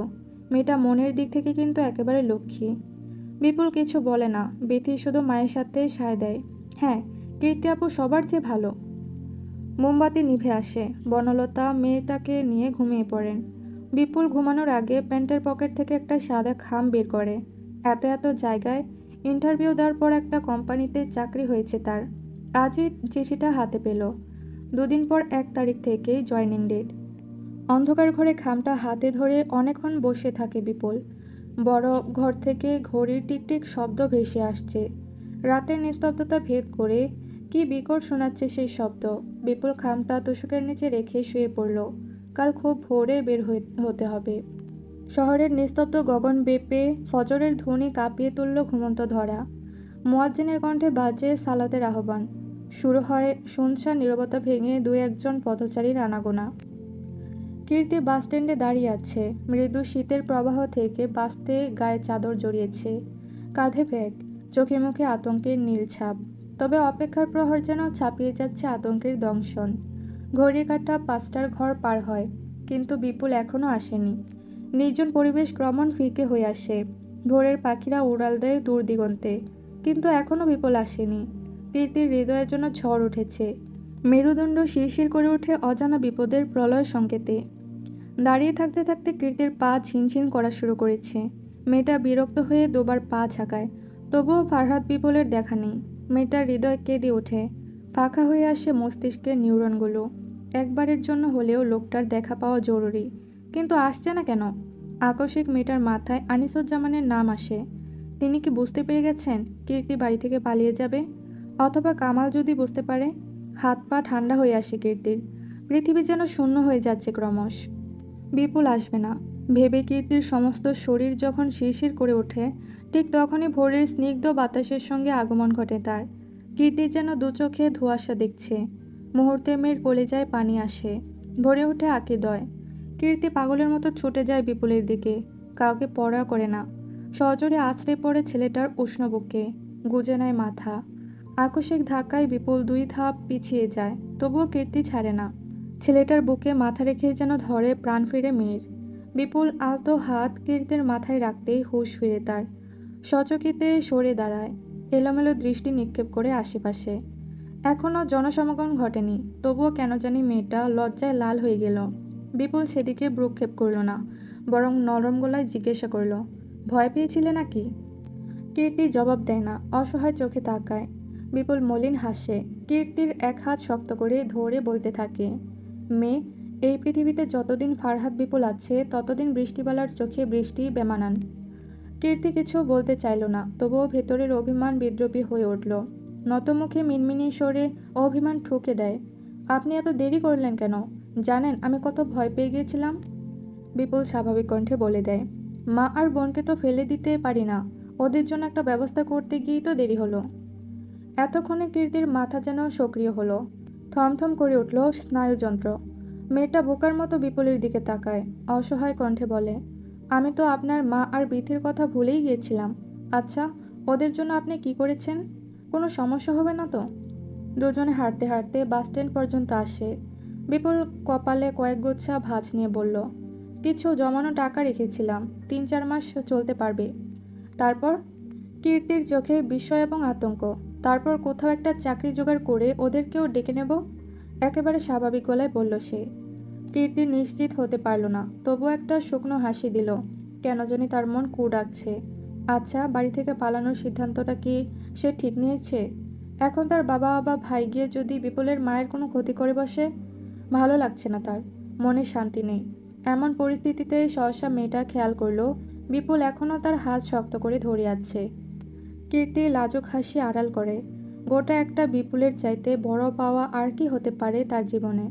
বিপুল এদিক ওদিক ব্যস্ত চোখে দেখছিল, এমন সময় কীর্তি আস্তে করে ডাকলো, শুনছেন? হুম, বিপুল আনমনে জবাব দেয়। কীর্তি ফিচেল হেসে বলল, আমরা কি আজকেই বিয়ে করব? বিপুল সরু চোখে তাকায়। কীর্তি নিজে নিজেই লজ্জায় লাল হয়ে গেছে, তবুও ছেলেটা সন্দিহান কণ্ঠে বলল, বৃষ্টিবালা, তোমার উদ্দেশ্য কিন্তু আমার কাছে ভালো ঠেকছে না। বিয়ে ছাড়াই কি তুমি আমার সঙ্গে থাকতে চাও নাকি?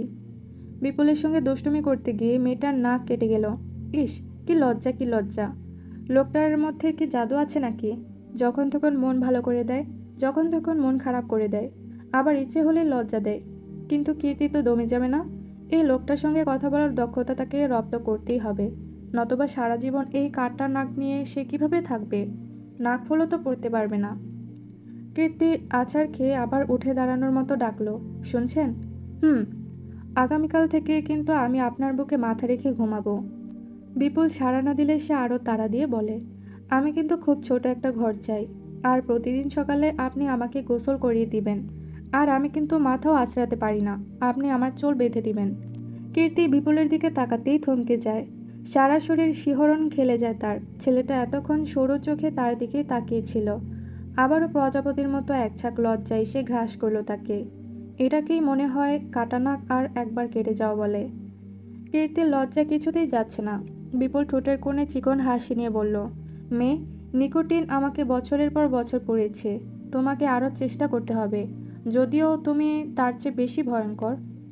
কীর্তি বুকের ভেতরটা ধ্রিম ধিম করে বেজে উঠল। তারপর নতমুখে বলল, আপনাকে জ্বালানোর সাধ্য নেই বলেই নিজে জ্বলতে চলে এসেছি।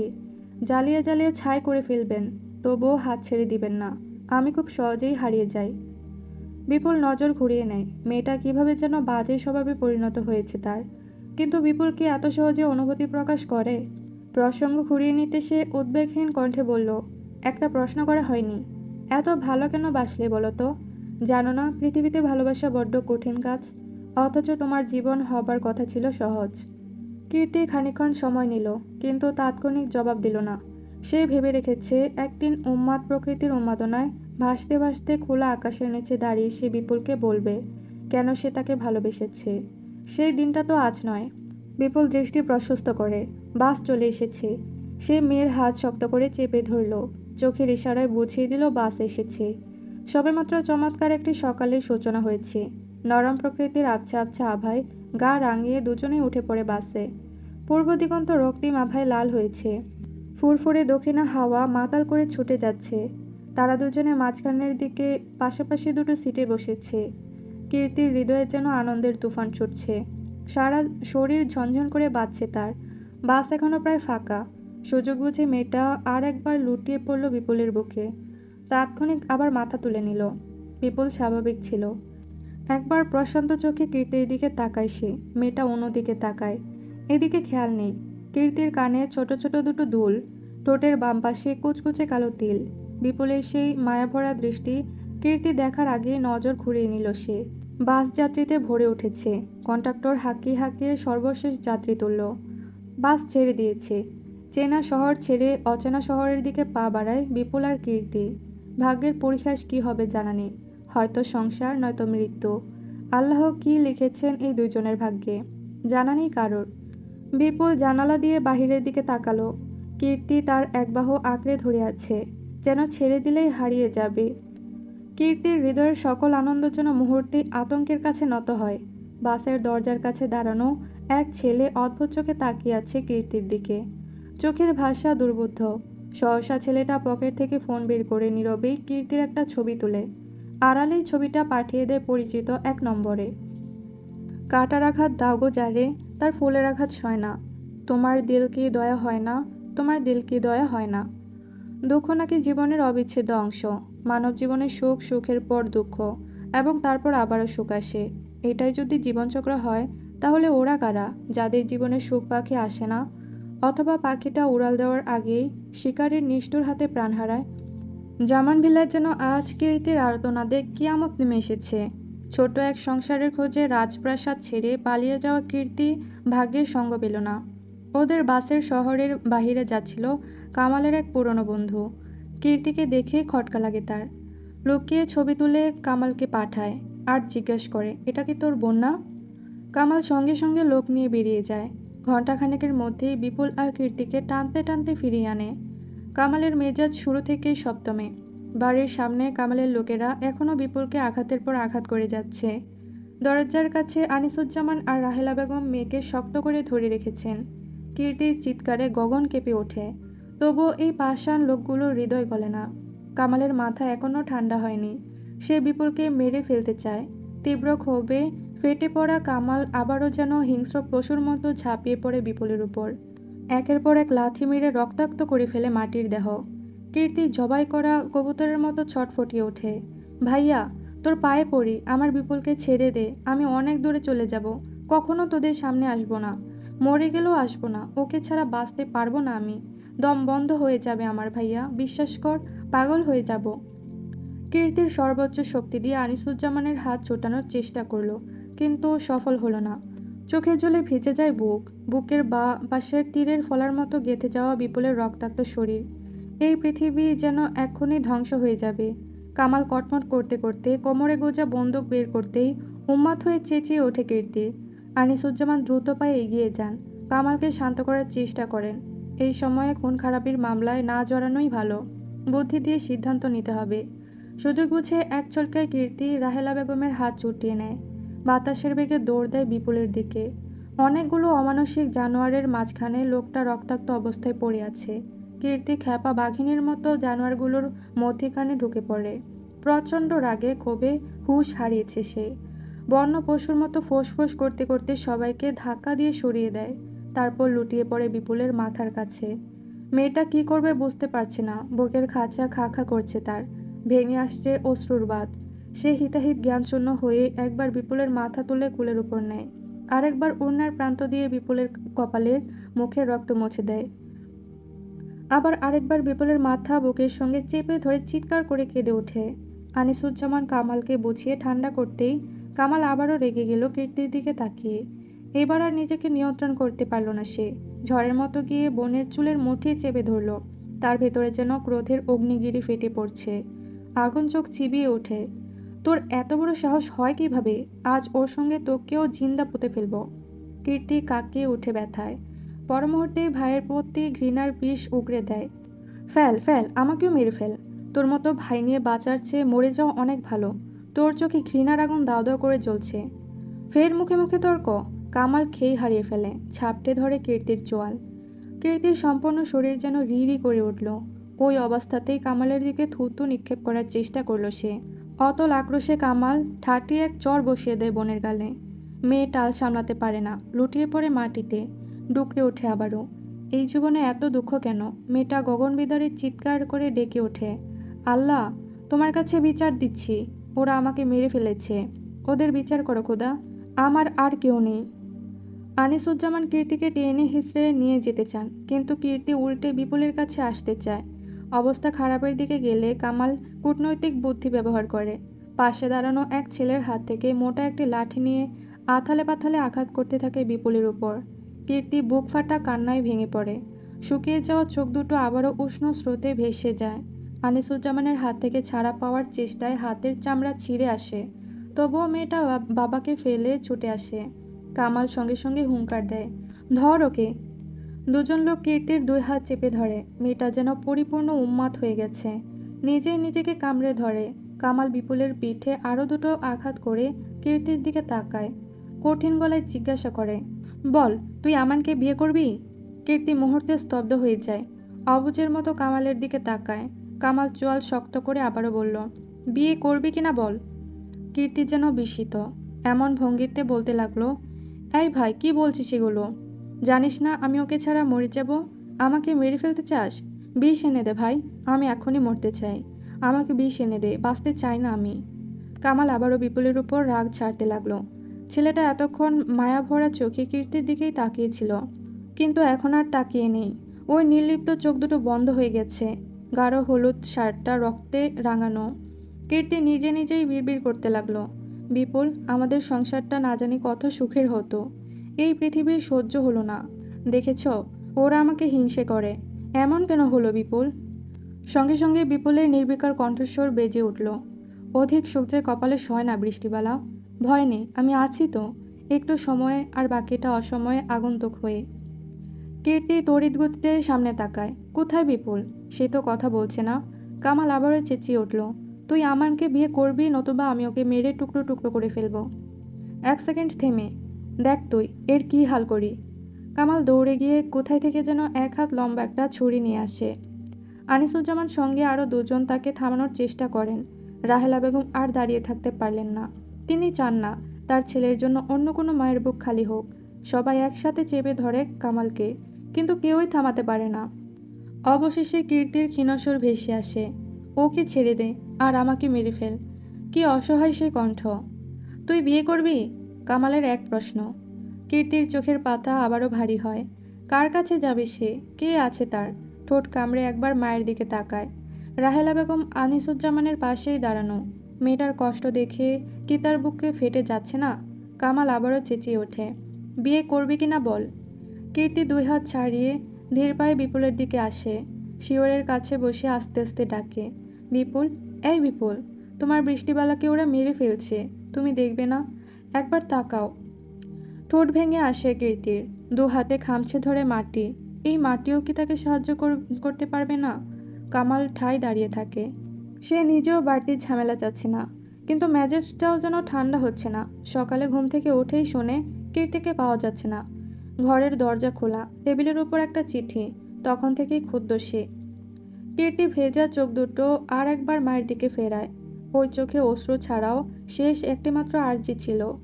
রাহেলা বেগমের চোখ দুটো মুহূর্তে চিকচিক করে উঠল, কিন্তু তিনি এবারও কিছুই বললেন না। আবারও স্বামীকেই বেছে নিলেন। অসহায় মেয়েটা ঠোঁট কামড়ে বিপুলের দিকে তাকায়। ছেলেটার চোখ বন্ধ। মরে গেছে নাকি বেঁচে আছে তাও জানা নেই কীর্তির। কামাল আবারও জিজ্ঞেস করে, তুই বিয়ে করতে রাজি হ, আমি এখনই ওকে হাসপাতালে নিয়ে যাওয়ার ব্যবস্থা করছি। এখনও বেঁচে আছে। কীর্তির বুকের ভেতরে কেঁপে ওঠে। বিপুল এখনও বেঁচে আছে। সে আর কারো দিকে তাকালো না, চিবুক বুকের সঙ্গে লাগিয়ে দিয়ে বলল, আমি রাজি। কামাল রাহেলা বেগমকে উদ্দেশ্য করে বলল, মা, ওকে ভেতরে নিয়ে যাও, আমি এর একটা ব্যবস্থা করি। রাহেলা বেগম তাই করলেন। কীর্তি এক প্রকার লাশের মতো হেঁটে গেল মায়ের সঙ্গে। একবার ফিরেও তাকালো না। কামাল তার লোকদের বলল, ভূত বাড়িতে নিয়ে গিয়ে হাত পা বেঁধে ফেলে আয়, আমি বললে ছেড়ে দিবি। লোকগুলো নিথর বিপুলের শরীরটা টানতে টানতে গাড়িতে তুলল। আনিসুজ্জামান এগিয়ে এলেন ছেলের কাছে। অভিজ্ঞ চোখে জিজ্ঞাসা করলেন, কি করতে চাচ্ছিস? যদি মরে যায়? মরে গেলে ওখানেই মাটি ঘুরে পুঁতে ফেলবো। এমনিতেও ওদিকে কেউ যায় না। একেবারেই স্বাভাবিক কণ্ঠ তার। কেটে গেল আরও 4 দিন। এই 4টা দিন কীর্তি ঘর থেকে বের হয়নি, কারোর সঙ্গে কথাও বলেনি। প্রথম দিন ফ্যানের সঙ্গে গলায় ফাঁস নিয়েছিল, কিন্তু শম্পা খাতুনের চিৎকার চেঁচামেচি শুনে কামাল ঠিক সময় এসে বাঁচিয়ে নেয়। পরবর্তীতে যেন এমন কিছু করতে না পারে তাই ঘরের ফ্যান খুলে নিয়েছে সে। ধারালো বা তীক্ষ্ণ কোনো কিছুই রাখা হয়নি কীর্তির ঘরে। শ্যামসুন্দরী মেয়েটা এক বুক শূন্যতা নিয়ে সারাদিন জানালার পাশে দাঁড়িয়ে থাকে। শুষ্ক আখিদ্বয়ে যেন দহনের হাহাকার। জামান ভিলায় বিয়ের আয়োজন শুরু হয়েছে। 2 দিন পর বিয়ে। রাহেলা বেগম প্রতিদিন 2 বার করে কীর্তির কাছে আসেন, কিন্তু কীর্তি ভুলেও তার দিকে তাকায় না। শম্পা খাতুন অনেক বুঝিয়ে সুঝিয়ে মেয়েটাকে দুবেলা খাওয়াতে পারে, কিন্তু এরই মধ্যে অন্য একটা ঝামেলা এসে দাঁড়ায় কামালের সামনে। আজ সকালেই থানা থেকে পুলিশ এসেছিল তার কাছে। বিপুলের মা বনলতা ছেলের নিখোঁজ কমপ্লেন করেছেন। ইন্সপেক্টরের প্রাথমিক জিজ্ঞাসাবাদে কীর্তির নাম উঠে আসে এবং পরবর্তীতে কামালের নামটাও কিভাবে যেন জড়িয়ে যায়। থানার ইন্সপেক্টর মোহাম্মদ আনাস রহমানের সঙ্গে আবার কামালের পুরনো শত্রুতা। ইন্সপেক্টর আনাস এই সুযোগটা কিছুতেই ছেড়ে দেবেন না। আনিসুজ্জামান 2 দিন ধরে অফিসে যাচ্ছেন না। মেয়ের বিয়ে উপলক্ষে ছুটি নিয়েছেন বেশ কিছুদিনের, কিন্তু কামালের ছুটি নেই। আত্মীয় স্বজনে জমজমাট বাড়িতে আনিসুজ্জামান বসে আছেন, উপস্থিত সকলের সঙ্গে খোশ গল্পে ব্যস্ত। এমন সময় উদ্ভ্রান্তের মতো কামাল বাড়িতে আসে। চোখ দুটো দিয়ে যেন অগ্নিস্ফুলিঙ্গ ছুটছে তার। এসে ক্ষিপ্ত ষাঁড়ের মতো হন হন করে নিজের ঘরে চলে গেল। আনিসুজ্জামান বেগতিক কিছু আজ করে ছেলের পিছনে পিছনে যান। কামাল তিক্ত বিরক্তি ভঙ্গিতে পাঞ্জাবিটা খুলে ছুঁড়ে ফেলে মেঝেতে। কি হয়েছে? এই অবস্থা কিভাবে? আনিসুজ্জামানের কণ্ঠ শুনে পিছনে তাকায় কামাল। দরজার কাছে দাঁড়ানো আনিসুজ্জামান ভিতরে আসেন। কামাল বিকৃত মুখে ভিতরের সব ক্রোধ উগরে দেয়। ওই কুত্তার বাচ্চা 2 টাকার পুলিশ অফিসারের সাহস কত বড় আমাকে জেলে ঢুকানোর হুমকি দেয়? আমি ওকে ছাড়বো না বাবা। ওই শোরের বাচ্চাকে আমি জিন্দা পুঁতে ফেলবো। আনিসুজ্জামান ছেলের কথায় বিরক্ত হলেন। জন্মের পর থেকেই ছেলেটার ধৈর্য কম, তাই বলে এতটা অধৈর্য হবে? তিনি কপাল কুঁচকে বিরক্ত প্রকাশ করলেন। আহ কামাল, বাড়ি ভর্তি লোক, বাদরের মতো লাফালাফি না করে কি হয়েছে খুলে বল। কামাল থতমত খেয়ে যায়। এতদিন মা তাকে এভাবে বলতো, আজ বাবাও বলল। বিস্ময় কাটিয়ে চাপা উত্তেজনায় বলল সে, তোমার মেয়ের প্রেমিক বিপুল, ওই বিপুলের মা থানায় গিয়ে নিখোঁজ মামলা করেছে, আর তোমার মেয়ের সঙ্গে পীড়িতের কথাও বলেছে। আর ওই মাদার তেরেসা আনাস আমার পিছনে পড়েছে। আনিসুজ্জামান সবটা শুনে শান্ত গলায় বললেন, মাথা ঠান্ডা রাখ। আমি তোকে রাজনীতিতে ঢোকানোর জন্য যত কাঠখড় পুড়িয়েছি তাতে এটা সামলানো কোনো ব্যাপারই না। কিন্তু বাবা, আমি কিন্তু কিছু একটা করে ফেলব। কামাল তেতে উঠল। আনিসুজ্জামান চাপা ধমকের সুরে বললেন, কর না, কে নিষেধ করেছে? শুধু পুলিশের সঙ্গে লেগে পেছন মারা খাস না। কামালের মুখ চুপসে গেল। আজ সকালে যে কার মুখ দেখে উঠেছে! সকাল থেকেই সবাই যেন তাকে পানি ছাড়া ধুয়ে দিচ্ছে। এই সব কিছু হচ্ছে ওই হারামি বিপুলের মায়ের জন্য। কামাল দাঁতে দাঁত পিষে সহ্য করে নিল বাবার অপমান, তবে বনলতার প্রতি ক্ষোভটা যেন সপ্ত গগন ভেদ করল। সন্ধ্যায় আকাশে চাঁদ নেই, কেমন জানি অদ্ভুত গাঢ় অন্ধকারে ঢাকা নগরী। নবনী দাঁড়িয়ে আছে ছাদের উপর। মৃদু বাতাসের ঝাপটায় শাড়ির আঁচল উঠছে। মেয়ের কণ্ঠে চিকন স্বর্ণের মালাটা সন্ধ্যার আলোয় চকচক করছে। সহসা পিছন থেকে নাশিদের গলা খাকারি ভেসে আসে। নবনী ঘাড় ঘোরায়। নাশিদ সিঁড়ির কাছে দাঁড়িয়ে আছে। এগিয়ে আসে ছেলেটা, নবনীর পাশে দাঁড়িয়ে বলে, বিপুল ভাইয়ের জন্য চিন্তা করছেন? মেয়েটা কিছু বলল না। কখনো কখনো শুষ্ক আখের আর্জি থাকা সত্ত্বেও মুখে বলতে হয় না। নাশিদ রেলিংয়ের সঙ্গে হেলান দিয়ে দাঁড়ায়, দুহাত বুকে বেঁধে বলতে থাকে, লোকটার সঙ্গে এতবার দেখা হয়েছে, তবুও বুঝতেই পারিনি। জানেন, লাস্টের দিনে আমাকে ঠেলে আপনার কাছে পাঠিয়েছে, আর আমি এখানে এসে থমকে গিয়েছিলাম। নবনী এবারেও কিছু বলল না। নাশিদ আশ্বস্ত করল, চিন্তা করবেন না, আমি লোক লাগিয়েছি। আমার বিশ্বাস ওনাকে খুব শীঘ্রই পেয়ে যাব। চায়ের কাপ থেকে ওরা উষ্ণ ধোঁয়ার মতো সময়ের স্রোত প্রবাহমান। বিয়ের দিন তো চলেই এলো, তবে এলো না বিপুল। কীর্তি বউ সাজলো ঠিকই, তবে বিপুল দেখল না। সম্পূর্ণ জামান ভিলা আত্মীয় স্বজনে গিজগিজ করছে। বাহিরের কাউকে আলাদা করে দাওয়াত করা হয়নি। আত্মীয় স্বজনের মধ্যে সবাইকে নিয়েই বিয়েটা দিতে চান আনিসুজ্জামান। তবে সকাল থেকে কামালের খোঁজ নেই। সকালে একটা ফোন পেয়ে বের হয়, এখনো ফিরেনি। এদিকে বরযাত্রী চলে আসে। কীর্তি নিজের ঘরে খাটের উপর বসা। পার্লার থেকে লোক এসে বধূ সাজিয়ে গেছে তাকে। রাহেলা বেগম কীর্তির কাছে কাউকে আসতে দেননি। এমনিতেই মেয়ের মন মেজাজ ভালো নেই। উল্টাপাল্টা কিছু হয়ে গেলে হয়তো হিতে বিপরীত হয়ে যাবে। রাহেলা বেগম আর তার বড় বোন কীর্তিকে নিতে আসেন। ঘণ্টাখানেকের মধ্যেই বিয়ে পড়ানো হবে। তার আগে বর আর কনেকে পাশাপাশি বসানো হবে। রাহেলা বেগম কীর্তির মুখ দেখলেন। ঘোর অমাবস্যায় আচ্ছন্ন মুখটা বুকের ভেতর কাঁপন ধরাতে সক্ষম। তবু মুচকি হেসে উচ্চারণ করলেন, মাশাল্লাহ। আপা দেখেছেন আমার মেয়েকে কত সুন্দর দেখাচ্ছে? রাহেলা বেগমের বড় বোন নীলোফা বেগম আলাদা কিছু বললেন না। মেয়ের এক হাত ধরে দাঁড় করাতেই কীর্তির মেরুদণ্ড কেঁপে ওঠে। বুকের ভেতর যেন বিকট শব্দে ধ্বংসের পৈশাচিক উল্লাস শুরু হয়েছে। কীর্তি হাত পা ঠান্ডা হয়ে আসে। রাহেলা বেগম অন্য পাশ থেকে মেয়েকে ধরেন। কীর্তি চমকে ওঠে। কি হচ্ছে তার সঙ্গে? এসবের মানে কি? বিচলিত ভঙ্গিতে মেয়েটা ডাকতে লাগলো, মা, মা, আমি বিয়ে করতে চাই না, একটু দয়া করো আমাকে। তুমি বললে বাবা ঠিক মানবে। বাবা তো তোমাকে খুব ভালোবাসে, তাই না? মা, পায়ে পড়ি তোমার। কীর্তির শুকনো চোখ দুটোয় মুহূর্তে আষাঢ়ের ঢল নামে। নীলুফা বেগম মেয়ের কাণ্ড দেখে তেতে উঠলেন। কীর্তি, খবরদার, বাহিরে গিয়ে নাটক করবি না। ওরা কত বড় ঘরের জানিস? বধূবেশী মেয়েটা অসহায়ের মতো চিৎকার করতে লাগলো, প্লিজ খালা, আপনি মাকে বোঝান, আমি মরে যাব। আমাকে ছেড়ে দিন, আমি অনেক দূরে চলে যাব। কখনোই কাউকে বিয়ে করব না, বিপুলের মুখও দেখব না, আপনাদের বাড়িতেও আসবো না, আমাকে ছেড়ে দিন। রাহেলা আর নীলোফা বেগম মেয়েটাকে জোর করে বাহিরে নিয়ে এলো। সঙ্গে সঙ্গে কীর্তির আর্তনাদে পুরো জামান ভিলা যেন কেঁপে উঠল। কীর্তিকে এক প্রকার টানতে টানতে সিঁড়ি দিয়ে নামানো হচ্ছে। ড্রয়িং রুম ভর্তি লোক, অথচ সবাই নীরব দর্শক। এখানে করার বা বলার মতো কিছুই নেই। বাড়ির সামনে বাগানের পাশে স্টেজ সাজানো হয়েছে। রাহেলা আর নীলোফা বেগম কীর্তিকে সেদিকেই নিয়ে যাচ্ছেন। মেয়েটা মুমূর্ষু রোগীর মতো ছটফট করছে বাঁচার তাগিদে। দু চোখ ভেঙে যাচ্ছে অশ্রুর বর্ষণে। রাহেলা বেগম চুপচাপ থাকলেও ক্ষণে ক্ষণে নীলোফা বেগম চিবিয়ে উঠছেন। চুপ কর কীর্তি, সকলের সামনে চড় মারতে চাই না। কীর্তি বাচ্চাদের মতো শরীরের ভার ছেড়ে হাউমাউ করে কেঁদে ওঠে। পায়ে পড়ি খালা, মা, তুমি তো কিছু বলো। আমার তো কেউ নেই, তুমিই আছো একমাত্র। মা, ও মা, তুমিও তো বাবাকে ভালোবাসো। আমি জানি তুমি বাবার জন্য হাসতে হাসতে জীবন দিতে পারো। আমাকে ছেড়ে দাও না মা, আমি অনেক দূরে চলে যাব। রাহেলা বেগম কিঞ্চিত সময়ের জন্য থেমে গেলেন। তবে নীলুফা তাকে ফুরসত দিলেন না। গলা খাকারি দিয়ে কীর্তিকে টেনে বাহিরে নিয়ে আসেন। কত লোক, কত সুন্দর করে সেজে এসেছে তারা। লোকগুলোকে দেখে কীর্তির বুক মোচড় দিয়ে উঠল।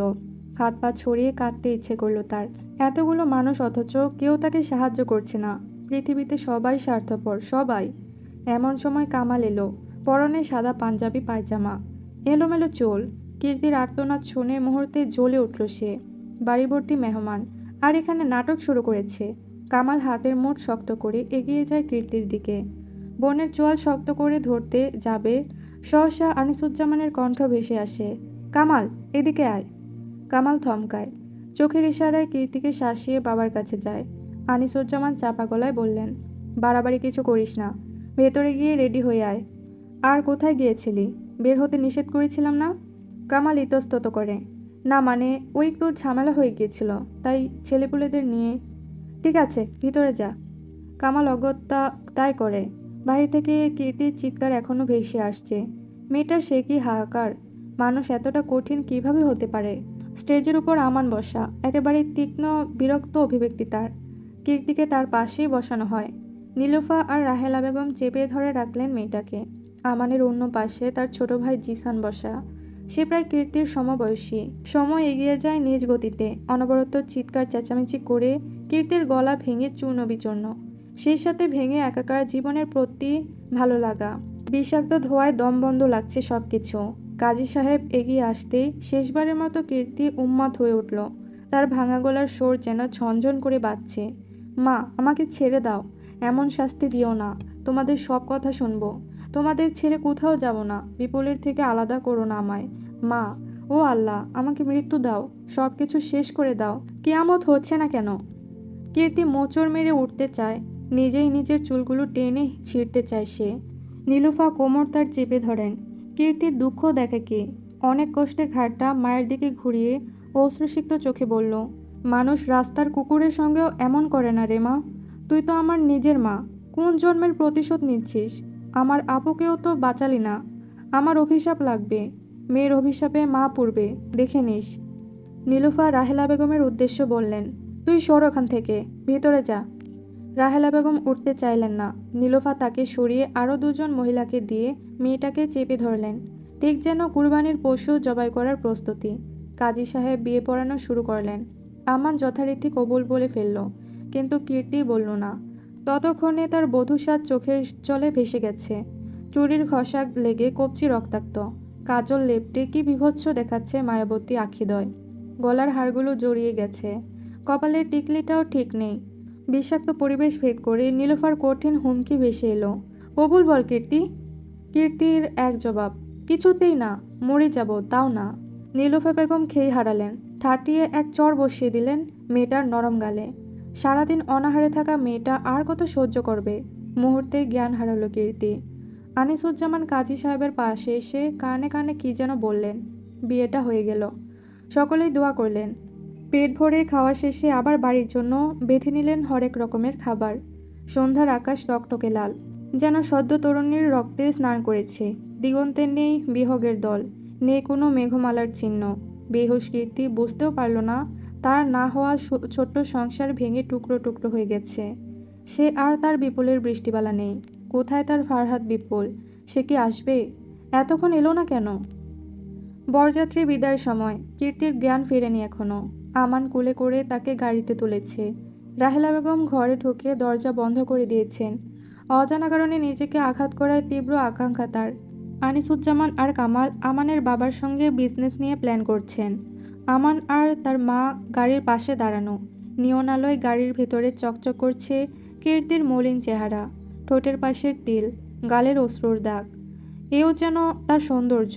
আমান একরাশ বিরক্তি নিয়ে বলল, শুধু শুধু আব্বার জন্য এই বিয়েটা করতে হলো। বুঝতেই পারছি না বিয়ে করতে এসেছি নাকি নাটক করতে। পাশে দাঁড়ানো ভদ্রমহিলা সন্দিগ্ধ নয়নে জবাব দিলেন, একটু ধৈর্য ধর। এই শহরে বিজনেস শুরু করতে গেলে এই মেয়েটাকে আমাদের প্রয়োজন। 2-1 মাস সহ্য করতেই হবে।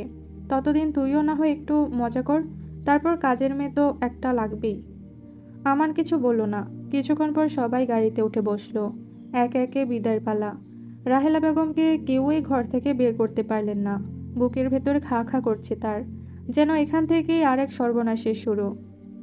রাতের শহরকে পেছনে ফেলে যান্ত্রিক গাড়িগুলো ছুটে গেল। সাই সাই বাতাসে মৃদু শিহরণ জাগে ক্লান্ত দেহে। আমান উদাসীন ভঙ্গিতে বাহিরের দিকে তাকিয়ে আছে, অথচ তার পাশেই কীর্তি নিথরের মতো পড়ে আছে। এটুকুই ছিল কান্না চাপা চৈত্র উপন্যাসের পর্ব 19 থেকে 26 পর্যন্ত। ভিডিওটি ভালো লাগলে একটি লাইক দিবেন এবং পরবর্তী পর্বগুলো দেখতে চ্যানেলটি সাবস্ক্রাইব করে রাখবেন।